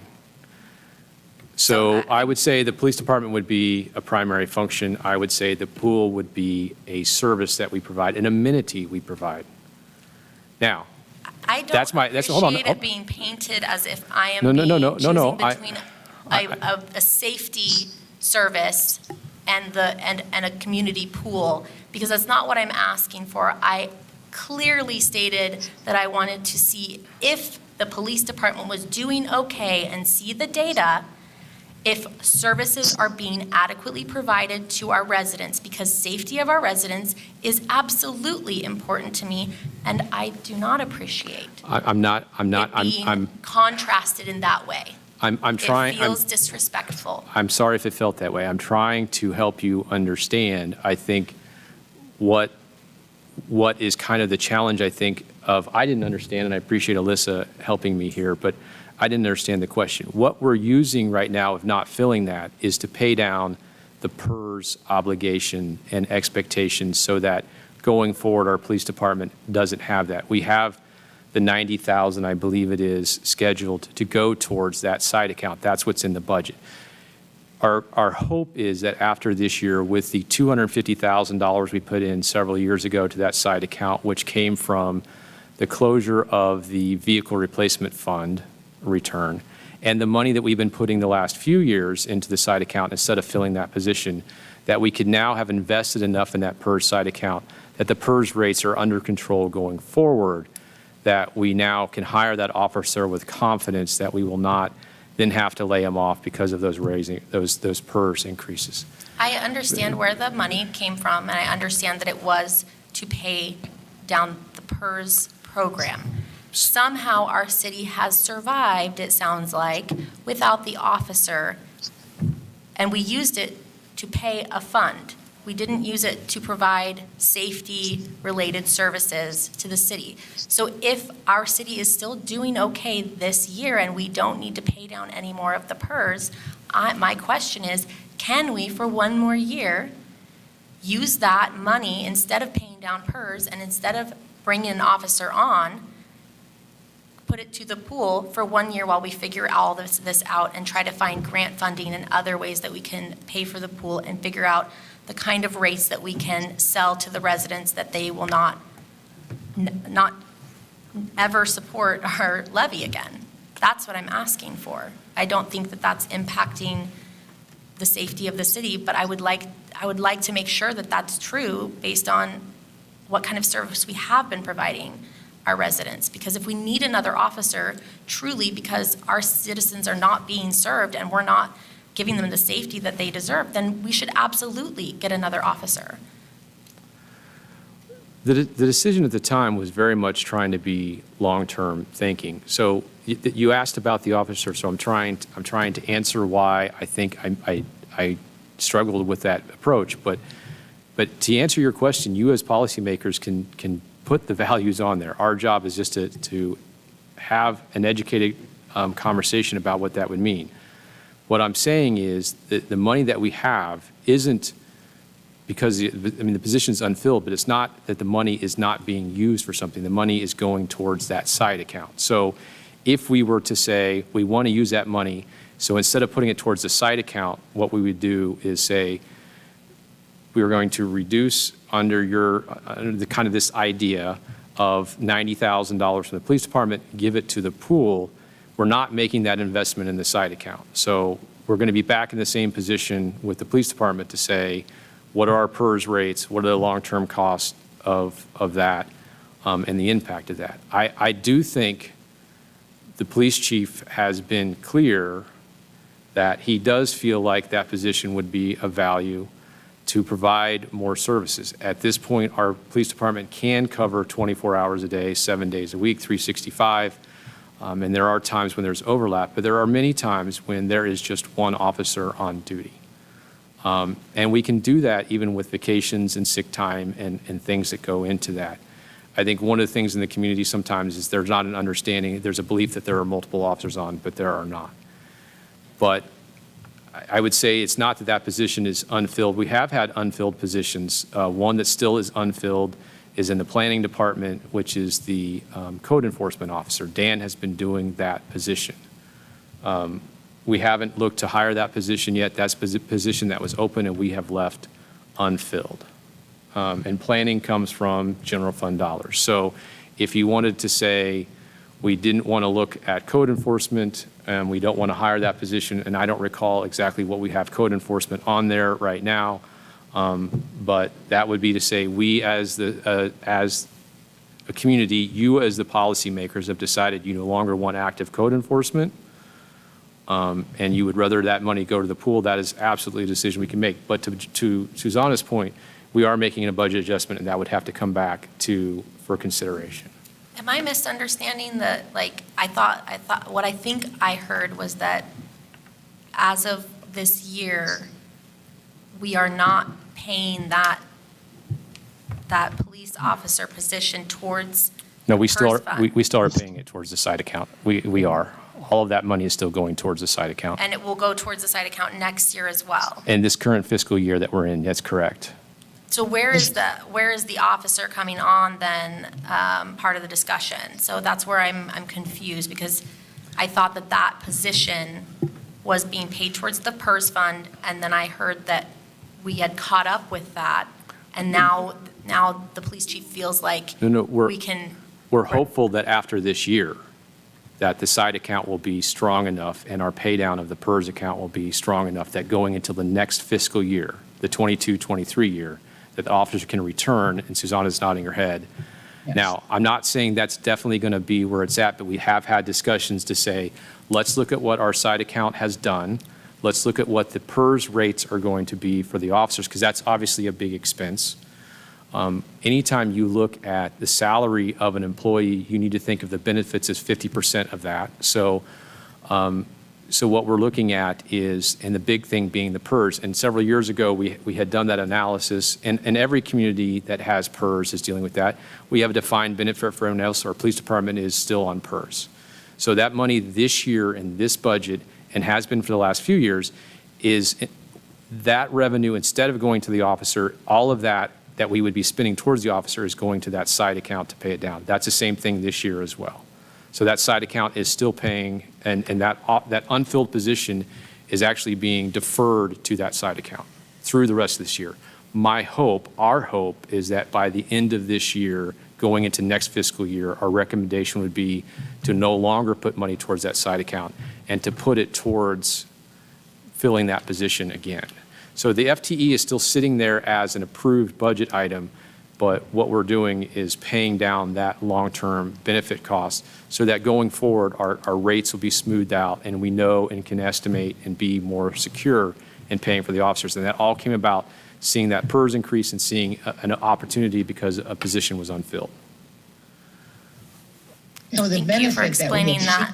I have a question about, so clearly, we're going to have to be searching for another position or for another person to fill a very important role, sadly.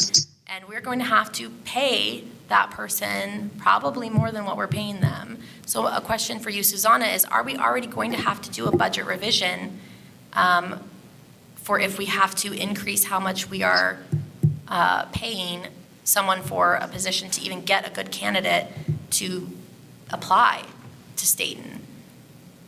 Well, I can answer that, Susanna, which is you're not going to be paying someone until you find somebody. So your cost savings overall are going to be greater than that. Now, next year, you'll be looking at. Great. Can we take that money and put it towards the pool?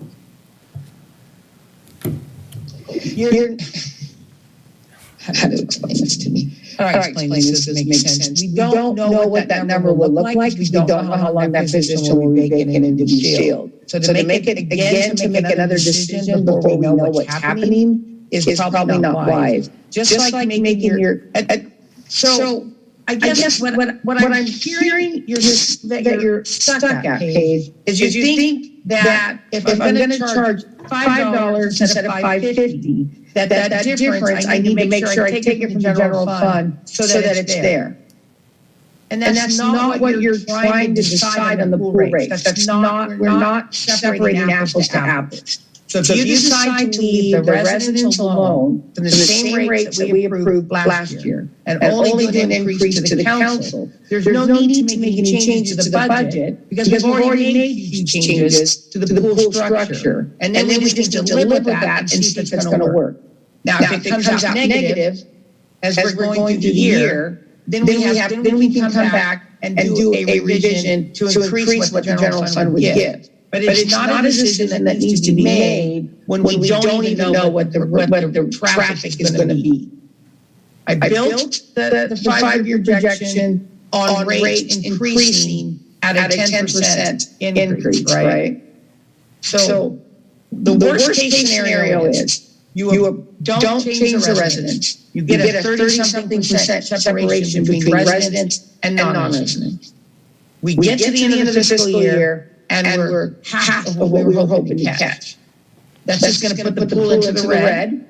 And then we're going to have to make those decisions when we rewrite the budget going forward on what the general fund is going to do to subsidize that. Or did we get more levy money than we anticipated? Since we did this budget with a flat line, the same way we did last year, because we don't know what will happen. And then we make that decision going forward.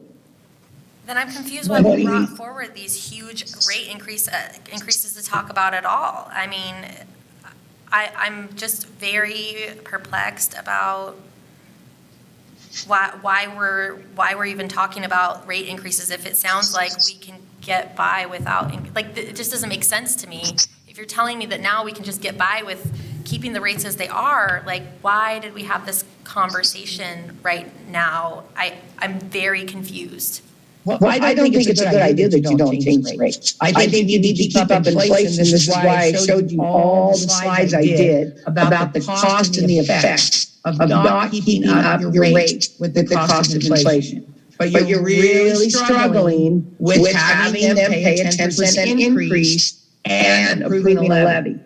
So my state suggestion is to find a happy middle and only adjust it there and then watch what happens. We're not It's going to change your five-year projection. It's going back to the pattern the city has done in the past to not up the rates, to keep up with inflation, to protect the city's asset. Pool is the city's asset, and it's already struggled, and thank God for COVID, and we had to close it, so we could do these repairs. Because if we were unable to do the roof, if we were unable to change the boiler, if we were unable to fix other things that we did, then the pool might not even be open right this minute, even with a past levy. I So feel like this is why I have the rate change and I brought to you. What I'm offering is trying to see if we found a happy middle and then live with it for a while and see. Not live with it forever, but live with it to see the consequences of not keeping the rate up with inflation. I feel like we're not even speaking the same language right now. You said 10% rate increase, $55 to $176 is not 10%. That is where I've already said that I don't have a problem with $5 to $5.50. It's these big jumps for senior couples from $45 to $70. That's huge for fixed income people. Huge, and they're a huge clientele or a client base for our swimming pool. It's $55 to $176. It's adult monthly memberships going from $45 to $60. I mean, these are bigger jumps than $5 for a drop-in to $5.50 for a drop-in. Counselor Hook? Yes. I don't mean to interrupt you, but I would like to transition to maybe, let's talk about some suggestions on those, because I did write some down. I'm still not understanding. I'm hearing that we can just keep them the same, but that just sounds like we're setting ourselves up for failure. I would like to know what you're doing as well. Well, we can do whatever we want, right? So here's the two rates against each other. She's saying we could keep it the same, but really, when she's looking at, Susanna, if I'm understanding you right, she's done her projections at raising the rates every year at 10%. So if we keep them the same, then we're not going to be on our projected curve. But I'm seeing this be 2021, 2022 rates being proposed and jumping from $55 to $176 for a family for a monthly membership. That's not 10%. And then if we go 10% up after that. So what's happening here is looking at this as looking at this as a business person. If you're, okay, hold on. I want to look at what we had last time. I have it here. Just give me a second. So when you're. I wrote down the amounts that were the last year. Okay. Well, I have, if you want me to put them up. So when we were so I'm looking at the monthly rates that were, let's look at the auto deduct. So you have an adult at $45 a month membership. Here they are. You can see them. Oh, perfect. $20. And then you have family at $55. So if you have an adult, if you're paying for an adult membership and you're paying for a youth membership, that's already $65. And then let's say you have two kids, you're an adult, or a family of four. Okay, let's do the up to family of four. So you're at, what, 90, 110, 100, so you're at $120 if you just had those memberships, if you were paying for them separately, right? For a family of four. But then the family rate is at $55. Yeah, no, I understand 55 is too low. I understand that. I agree that that's probably too low. Okay, so then if you take what the proposed is and you do a family of 4, let's keep it the same. So then we're at $220 for the monthly membership, and this family membership is at $176. Our community's not going to pay over $100 for a membership to something a month. We can't afford it. Our community So can't. then those family members just won't do the membership, they'll do something different, or the punch cards, or, I mean, that's the joy of having options too, don't forget that part. Susanna, one thing we haven't discussed is Silver Sneakers and the other group that helps pay for that. So we've been talking a lot about memberships, but how much of our memberships are paid through these other entities? Do you have that information? And I'm sorry to put you on the spot, but. There's a majority of the members are Silver Sneakers, and they're not paying anything. That they're getting subsidies from, let me see how I broke it down. So most of your seniors on fixed income aren't paying it. So I did a projection of, I did that we have 30 adult members, we have 20 youth, we probably have 50 families, and 30 senior couples when I was doing the projections on what the revenue would look like. So this is what I projected. And I'm using kind of the guide that we had for what they said in the past years, how many members we had. So that's what I looked at. I don't know the percentage of how many of those seniors that are paid through Silver Sneakers. Because I don't know that number at the top of my head, or sure I can pull it out exactly. But remember, that is a good point to remember that the seniors rate, a lot of those, that money's coming from those programs, and they're paying them for them. And who funds Silver Sneakers? Is that private insurance that funds that for retirees? Or is that like Medicare, everybody that gets Medicare gets Silver Sneakers? Both. So if you're over 65, depending on what your insurance you're using, they have those programs. And we have 3 different, don't ask me what they are, but we have 3 different medical insurance companies that work with the seniors that cover their rates. So a logger that's on Medicare that had no insurance throughout their career possibly would have the option of Silver Sneakers, even if they never had a corporate insurance company providing insurance for them, only if they were an Oregon Health Plan the entire time. Oregon Health Plan pays for Silver Sneakers? Yes, there is a program in there that covers it. Because I have a family member that is on Social Security and gets Silver Sneakers pay for that. I would like that. They've never had a job for professional Every insurance company. single senior qualifies for Silver Sneakers, because I'm worried about the families that don't have these programs. I'm worried about the families that were unemployed the last couple of years, and have been trying to find side jobs that don't offer insurance or benefits, and they want to enjoy their community pool also, because they live here and they invested in it. I want to make sure those people also are able to afford coming to the pool and not having to choose a drop-in rate. Our community pool should be affordable so that everyone in our community can enjoy it. And if that means we need to have a low income rate, then we should do that. But it's not good enough to say, oh, they should just buy a punch card then. That's not good enough. So when we were doing I'm going to transition on a little bit. So when we were working on the levies, there were a lot of people that I talked to that didn't live in the community, that or that aren't residents in the community, but use the pool. There were lots of people on swim team, lots of seniors, lots of kids, lots of people with kids who came in for swim lessons. I did that even before I lived here. I drove from South Salem to come here.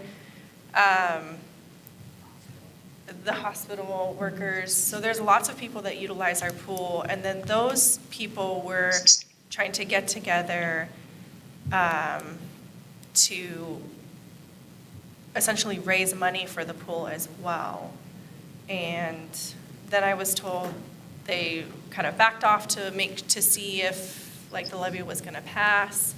But I don't know when we're talking about like grant funding or things like that, like that was a group of people who, said I would pay more, as a non-resident to come to the pool, and then they would also work to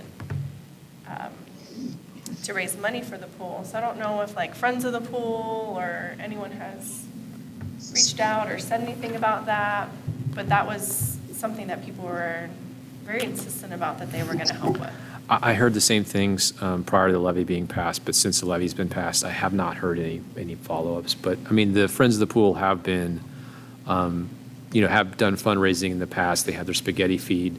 They have provided things to the pool in the past. I remember the machine that's the cleaning that runs along the bottom is something they donated not too long ago. So I know there's things like that. You remember?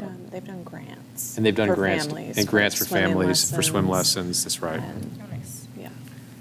I would definitely like to see, if you're watching this, listening, I'd like to see them step up and do that. I was looking at suggesting, I believe we were around, I don't have my notes in front of me, but I believe we were around like $125 for the family rate, the monthly family rate. Does anyone remember if that was about, I think that was about? Yep. You're shaking your I head, remembered yes? 120, something like that. Okay, so I just threw out 125, and then for like the seasonal membership, thinking like 350. And then, this is just something that I'm suggesting, and so then off of that, Susanna, like the 30. So the drop-in rates, the non-residents are 36% higher. The punch cards are 35% higher. And then for the swim lessons, my proposal is, I don't know, keeping the 45, the two swimmers at 77, and then any additional swimmers, $36 was my thought. I would like to know what notes were taken on our discussion, because I am almost certain that I was told they would be incorporated into what was going to be proposed. And I don't see that happening yet, and I'm not comfortable making decisions off of time that we spent, a lot of time that we spent discussing this during a previous meeting, and that not being presented to us this evening of what we collectively talked about. I will take responsibility for that, because what we wanted to do in this team was to take the time to present the background and the information and to go into detail of how the city staff came to these decisions, to be able for the council as a whole to see what went into Great. the proposals that were there. And it sounds like we are done for the evening then, because that was what you guys wanted to do, and that's what you did. And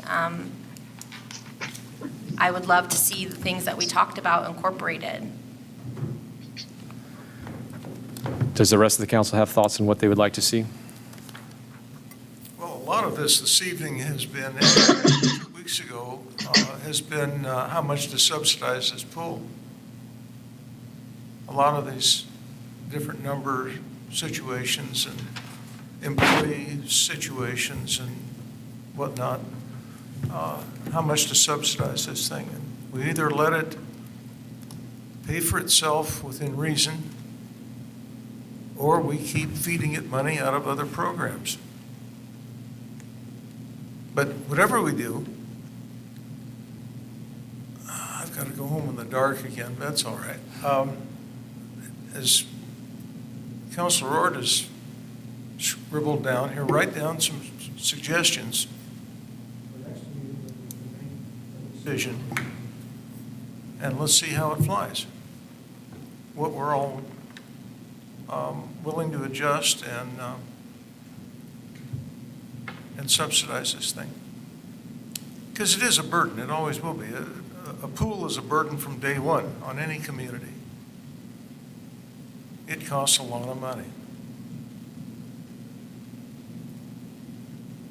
I can remember when Dallas built a big aquatic center, and within the first 6 months, there were articles in the Statesman about how much it was costing to run this thing. It was brand new, I worked there when it first opened. It was really expensive. a beautiful thing, yeah. It was very nice, But- but it was really expensive. But expensive, yeah, and people knew it, even though they'd been told, this is going to be expensive. And, oh, it is. But anyway, we've got a task in front of us. I would like to propose that we stick to the plan of, they showed us the presentation, and that at the next, meeting when we plan to discuss this, that they bring what we've already spent time proposing for rates, and that we then incorporate into that discussion when we make a decision what was presented during this work session. And that any counselors that want to bring forward a different proposal or number or reasoning can bring it to that meeting then at that time. So when we were talking about proposals, though, were we all in agreement on what the proposals were last time? think I that's- asked during the meeting if Susanna had enough information to bring us what we were asking for, and I believe I was told yes. That was like one of my last questions.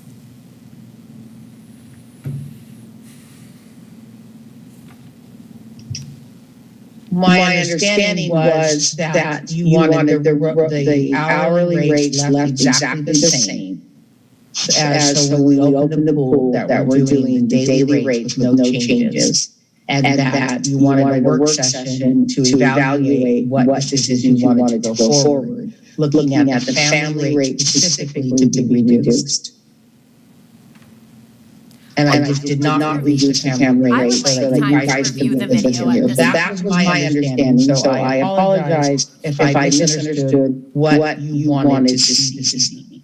This is a big deal. We I have agree. our community members put in a lot of time and work to get the levy passed. And this decision is going to have a huge impact for decades, because for decades, they're going to say, never vote for that levy. So I'd really like to get this right. I wouldn't like to rush it. I'd like to make sure that we make the right decisions, and that when people are asked to deliver a deliverable, that is brought. So I'd like to review the video. I'd like to make sure that notes are provided. I'd like to see what notes were taken, and I still haven't seen or heard those yet, because I expected something very different for this meeting based on our conversation at the last meeting. This is not what I expected to show up to today. Keith, I would like to point out an earlier comment made by a counselor about feeling disrespected, and I would remind that counselor that that's a two-way street. You can speak directly to me, Counselor Mullen. I did. And that's fine. I don't think that this city administration deserves to be talked to in that manner. These people work very, very hard to get this information. And I appreciate it, and we put forward what we hope to have at the next meeting, and it wasn't provided, and I am letting them know, and I don't feel like I'm being heard, that we were not provided what I feel we were told we would be provided. And we've heard that 4 times from you now. And yet So I it think hasn't quite been acknowledged. Keith has apologized for it, and yet you continue. I'm trying to So- say, let's not make a decision tonight on That's not This. what you were saying, and it's certainly not the tone you were taking with the city staff. That's all I wanted to say. I think we need to agree on some some suggestions, though. Mr. Mayor, this is Counselor Patty. Real quick, Counselor Ort, I just had a question. To review what you've already pointed out, the reduction to the monthly membership rate for families, I believe you mentioned, correct? And then there were a couple other line items that you specifically wanted to see come back? The swimming I lessons. specifically suggested $125 for the family membership, I believe we talked about changing this, like taking out the up to 4 people and just making it family. So 2 adults and then named children. So you can't just bring the whole block.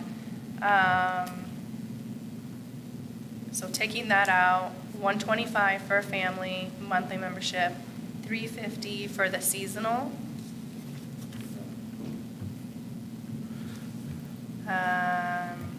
And then taking out 3 swimmers and doing additional swimmers at $36.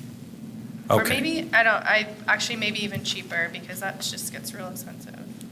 I don't know, maybe like $20 a swimmer after Okay. 2.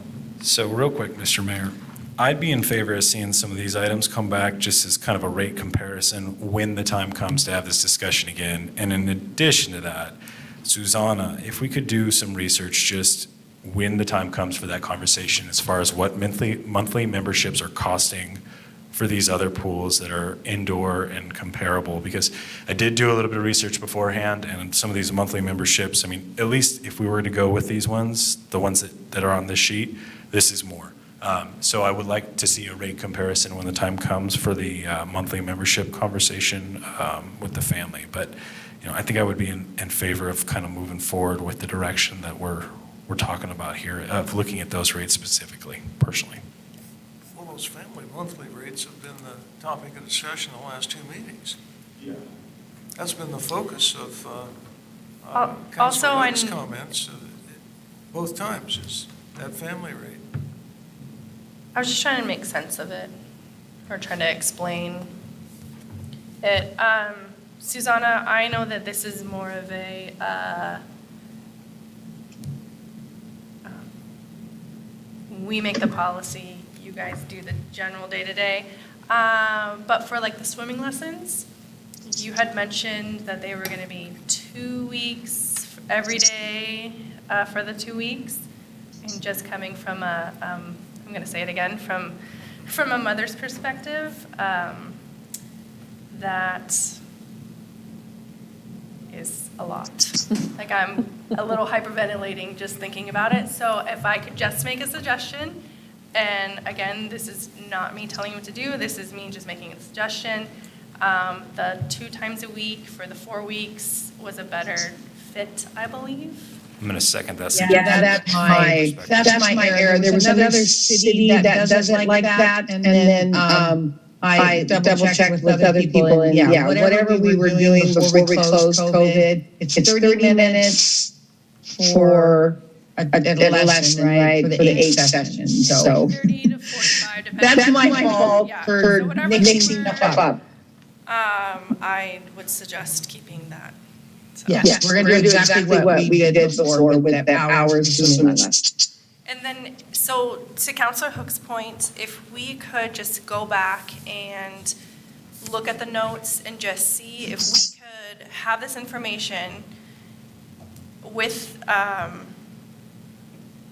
mean, I want to see my proposed changes, but with the changes that we were talking about, but then also maybe even just a list of things that we had talked about so that we can see like, hey, this is something, because we didn't make any decisions.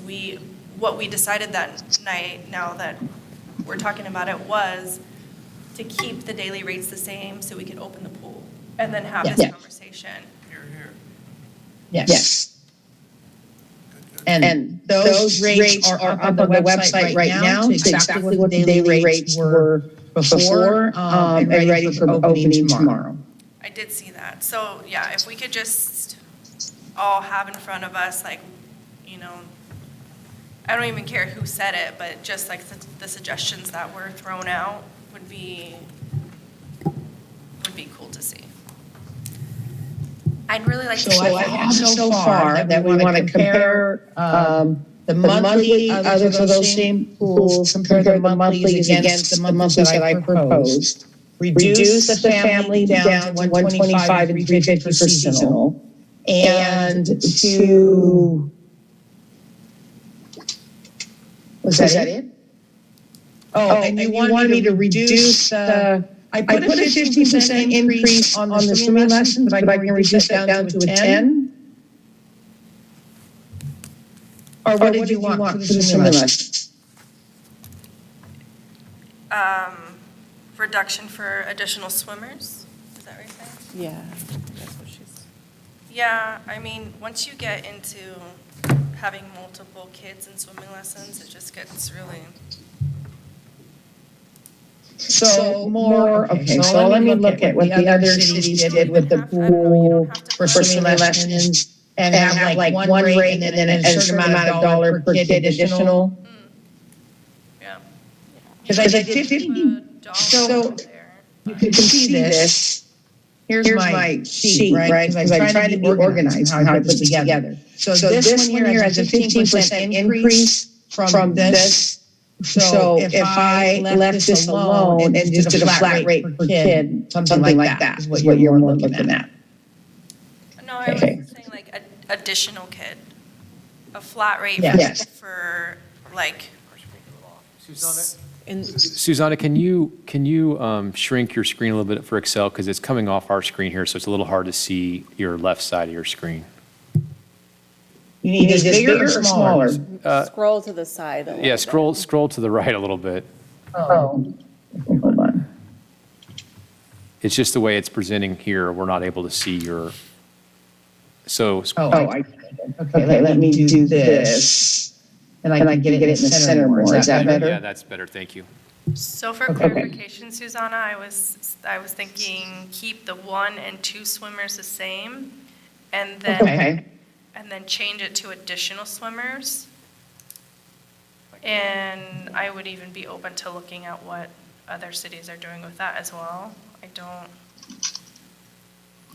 necessarily please- have a set suggestion on it. Can we please keep in mind that the other pools, when we're looking at these, do not have levies Yes. subsidizing? So when we're looking at the rates, we shouldn't be setting them to their rates. They should be less than their rates because we have this levy that they don't have.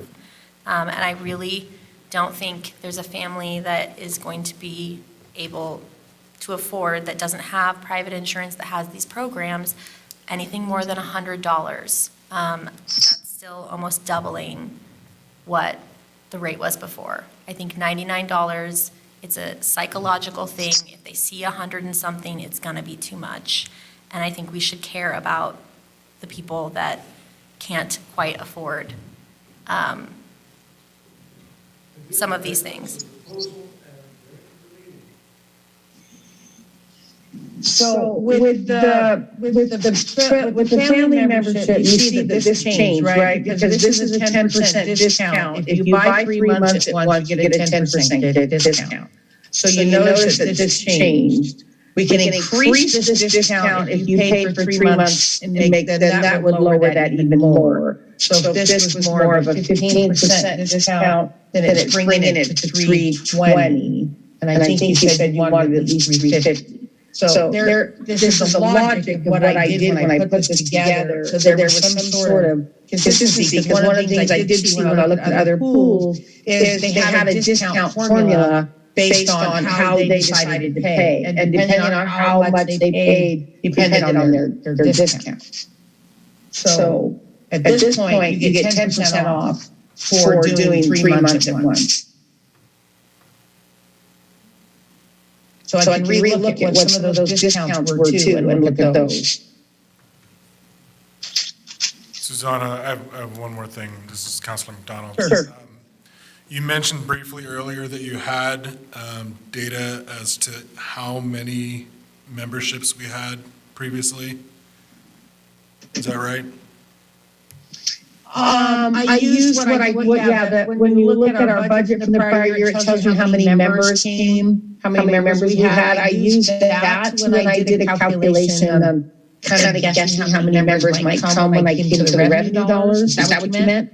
Yeah, can you, give us those numbers, even just in an email for the next meeting, so we can just get an idea of what you're looking at there? And then my second part of that is, and we probably don't have this, but do we have any idea or data on actual utilization of those memberships? Are people coming every day? Are they coming twice a week? Are they coming once a month?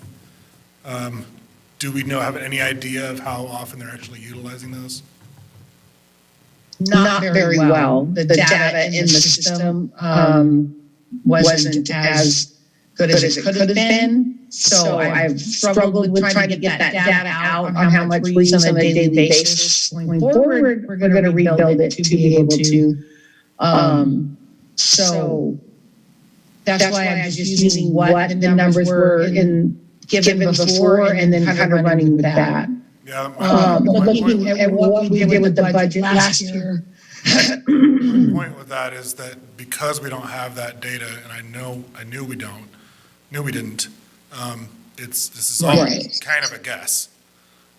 Yes. To what people are going to be interested in, what they're going to buy, what they're going to utilize, what kind of value they're going to get out of these memberships. It's Right. a lot of guessing. So keeping that in mind when we're setting these prices is, that there's no way to calculate the usage towards the budget. Our calculations when we're setting these prices should be what we think people will pay and what we think they will utilize, rather than multiplying that out to how it's going to meet the budget, I think, because otherwise it's just a guess. Yes, and that's kind of why I was suggesting if we didn't change the current rate, but change the other, we can at least see where it's going, because I'm trying to rebuild our system that we're using, so I can see what's actually in there on a daily basis, so I'll have those numbers going forward, because that is missing. And so I did anywhere from 10 to 30 or 50 people for those different memberships when I put the budget together, when I came up with the money. I mean, that's what you're talking about, how I came up with the That's a budget. big difference, though. If you're trying to equalize the budget and you've got a difference of maybe 10 memberships or 50 memberships, that's going to make a big difference on what the price does. You know what I mean? So if there's 50 memberships at $200 a month versus 10 memberships at a cheaper price, if that's the range of your guess, then it's almost not even worth doing. As far as trying to predict your revenue, so that's my only point, is that we should really be focusing on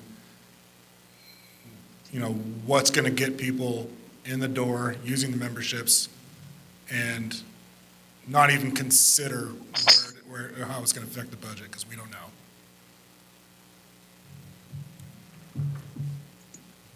Yeah. Like in my budget projections, I estimated that there would be 20 adults paying the seasonal pass, 20 youth, 10 senior couples, and 10 families, bringing in $9,500 out of that total revenue. So I kept it kind of low. And then I didn't put any projections in for rentals of the pool, not sure what that would do. So that way, if we ended up with somebody actually renting the pool to use it for a private party, that rental fee could offset where maybe we didn't only got one family membership instead of 10. Susanna? Yes. On the punch cards, so for the adults, the punch cards are $10 a visit, $45 for 10 visits for the adults. So that's $1 difference, but then the youth is still, there's like no discount from the drop-in rate. Actually, no, there is not. It's exactly $350. So do we want to? That is true. So yeah, that should have something. Changing that to like 25.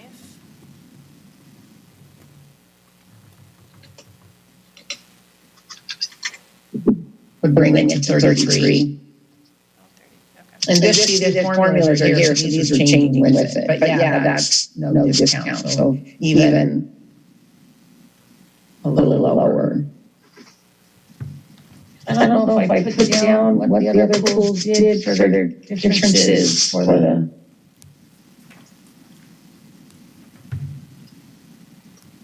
I don't think I put that, I don't have that in my notes.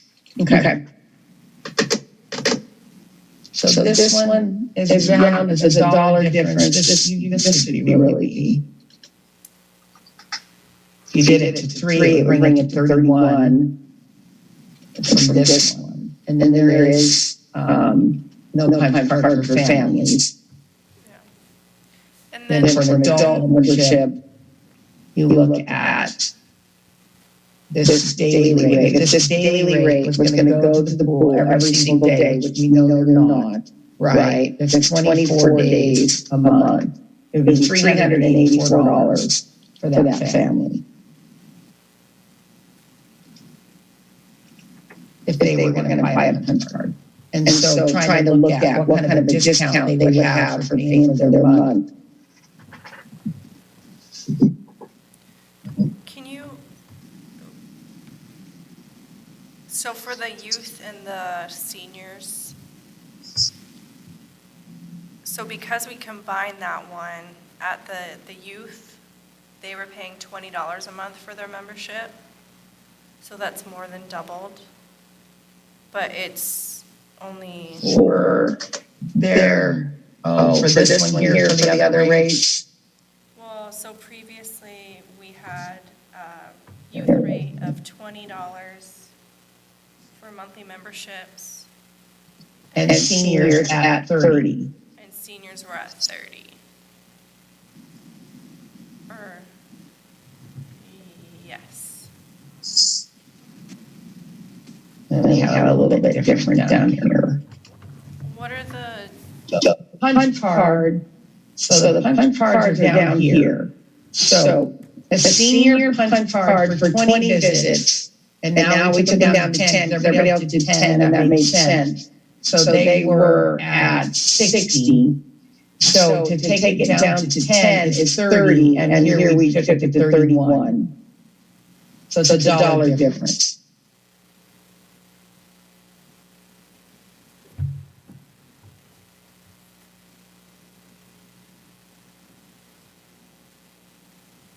You see that?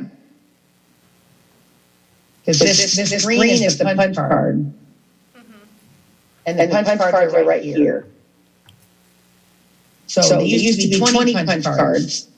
And taking them down to 10, it's half of this. So it's $30 for 10, if you just look at just that rate. And a youth under 18 or $30 as well. For half of the 20. And 35 would be half of the 75. I'm sorry, I can't see that, but on our sheet, it's 35. For what I gave originally, yes. Okay. But what I'm looking at is there's changing what you just said by reducing this 31 to half, down a little bit, and then comparing it to the other rate. So on my screen, if you can see that, this here is the rate they were last year. This is the approved resolution out of, from last year's council packet. Gotcha.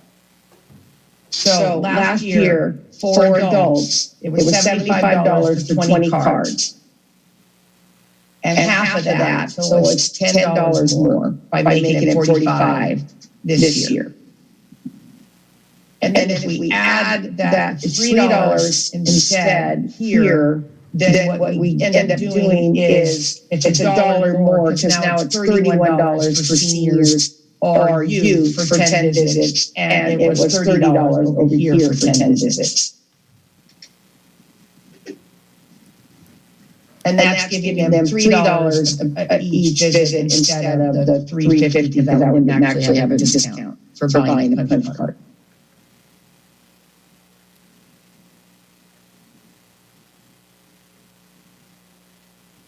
So what I can do is go back through it again, make sure that everyone got some sort of a discount, compare those other cities again to what their discounts were for doing a punch card versus a membership versus a daily rate. and then put that back together again, and then can bring that back to council with the change. Susanna, I have a question. Uh-huh. Would that be with considering the levy at the 20% subsidy for those rates when you're bringing those back to us? What do you mean? Because if you're going to compare them to the other pools, those pools don't have a levy and ours does. And only two of those had a difference between resident and non-resident. So what do you want me to do with that difference? So I'm asking if all of the ones in the city of Stayton, all those rates for residents are going to be 20% less than whatever the numbers are that you compare them to. That's what I just want to be clear and make sure that whatever is brought back to us it makes sense to the fact that we have a levy for our residents. I think I'm still confused. So you're, right now, there's a 35% difference between the resident and the non-resident fees for what I proposed. So you're saying just as long as what the non-resident is not more than a 20% difference. No, I'm saying that if you're going to compare rates to other cities, that any rates that you bring to us take into consideration for our residents, that you take into consideration that they should be 20% lower than the other pools around the area. So when you bring those numbers, I'm asking that if it's $100 at Lebanon, that for a resident, that it be $80 that's brought to us, and then we can adjust the non-resident rates from there. Okay, so these resident rates will fit anywhere between 425 and 575. So you're saying as long as our rates are 20% less than the highest rate of 575.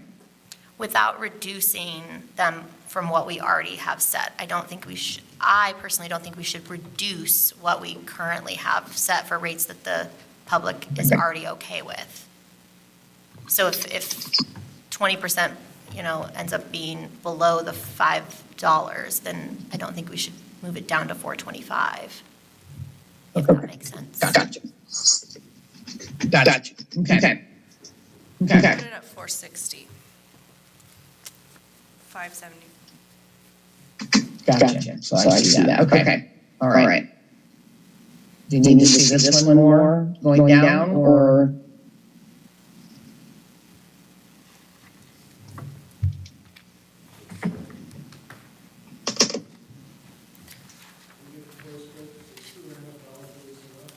Yep.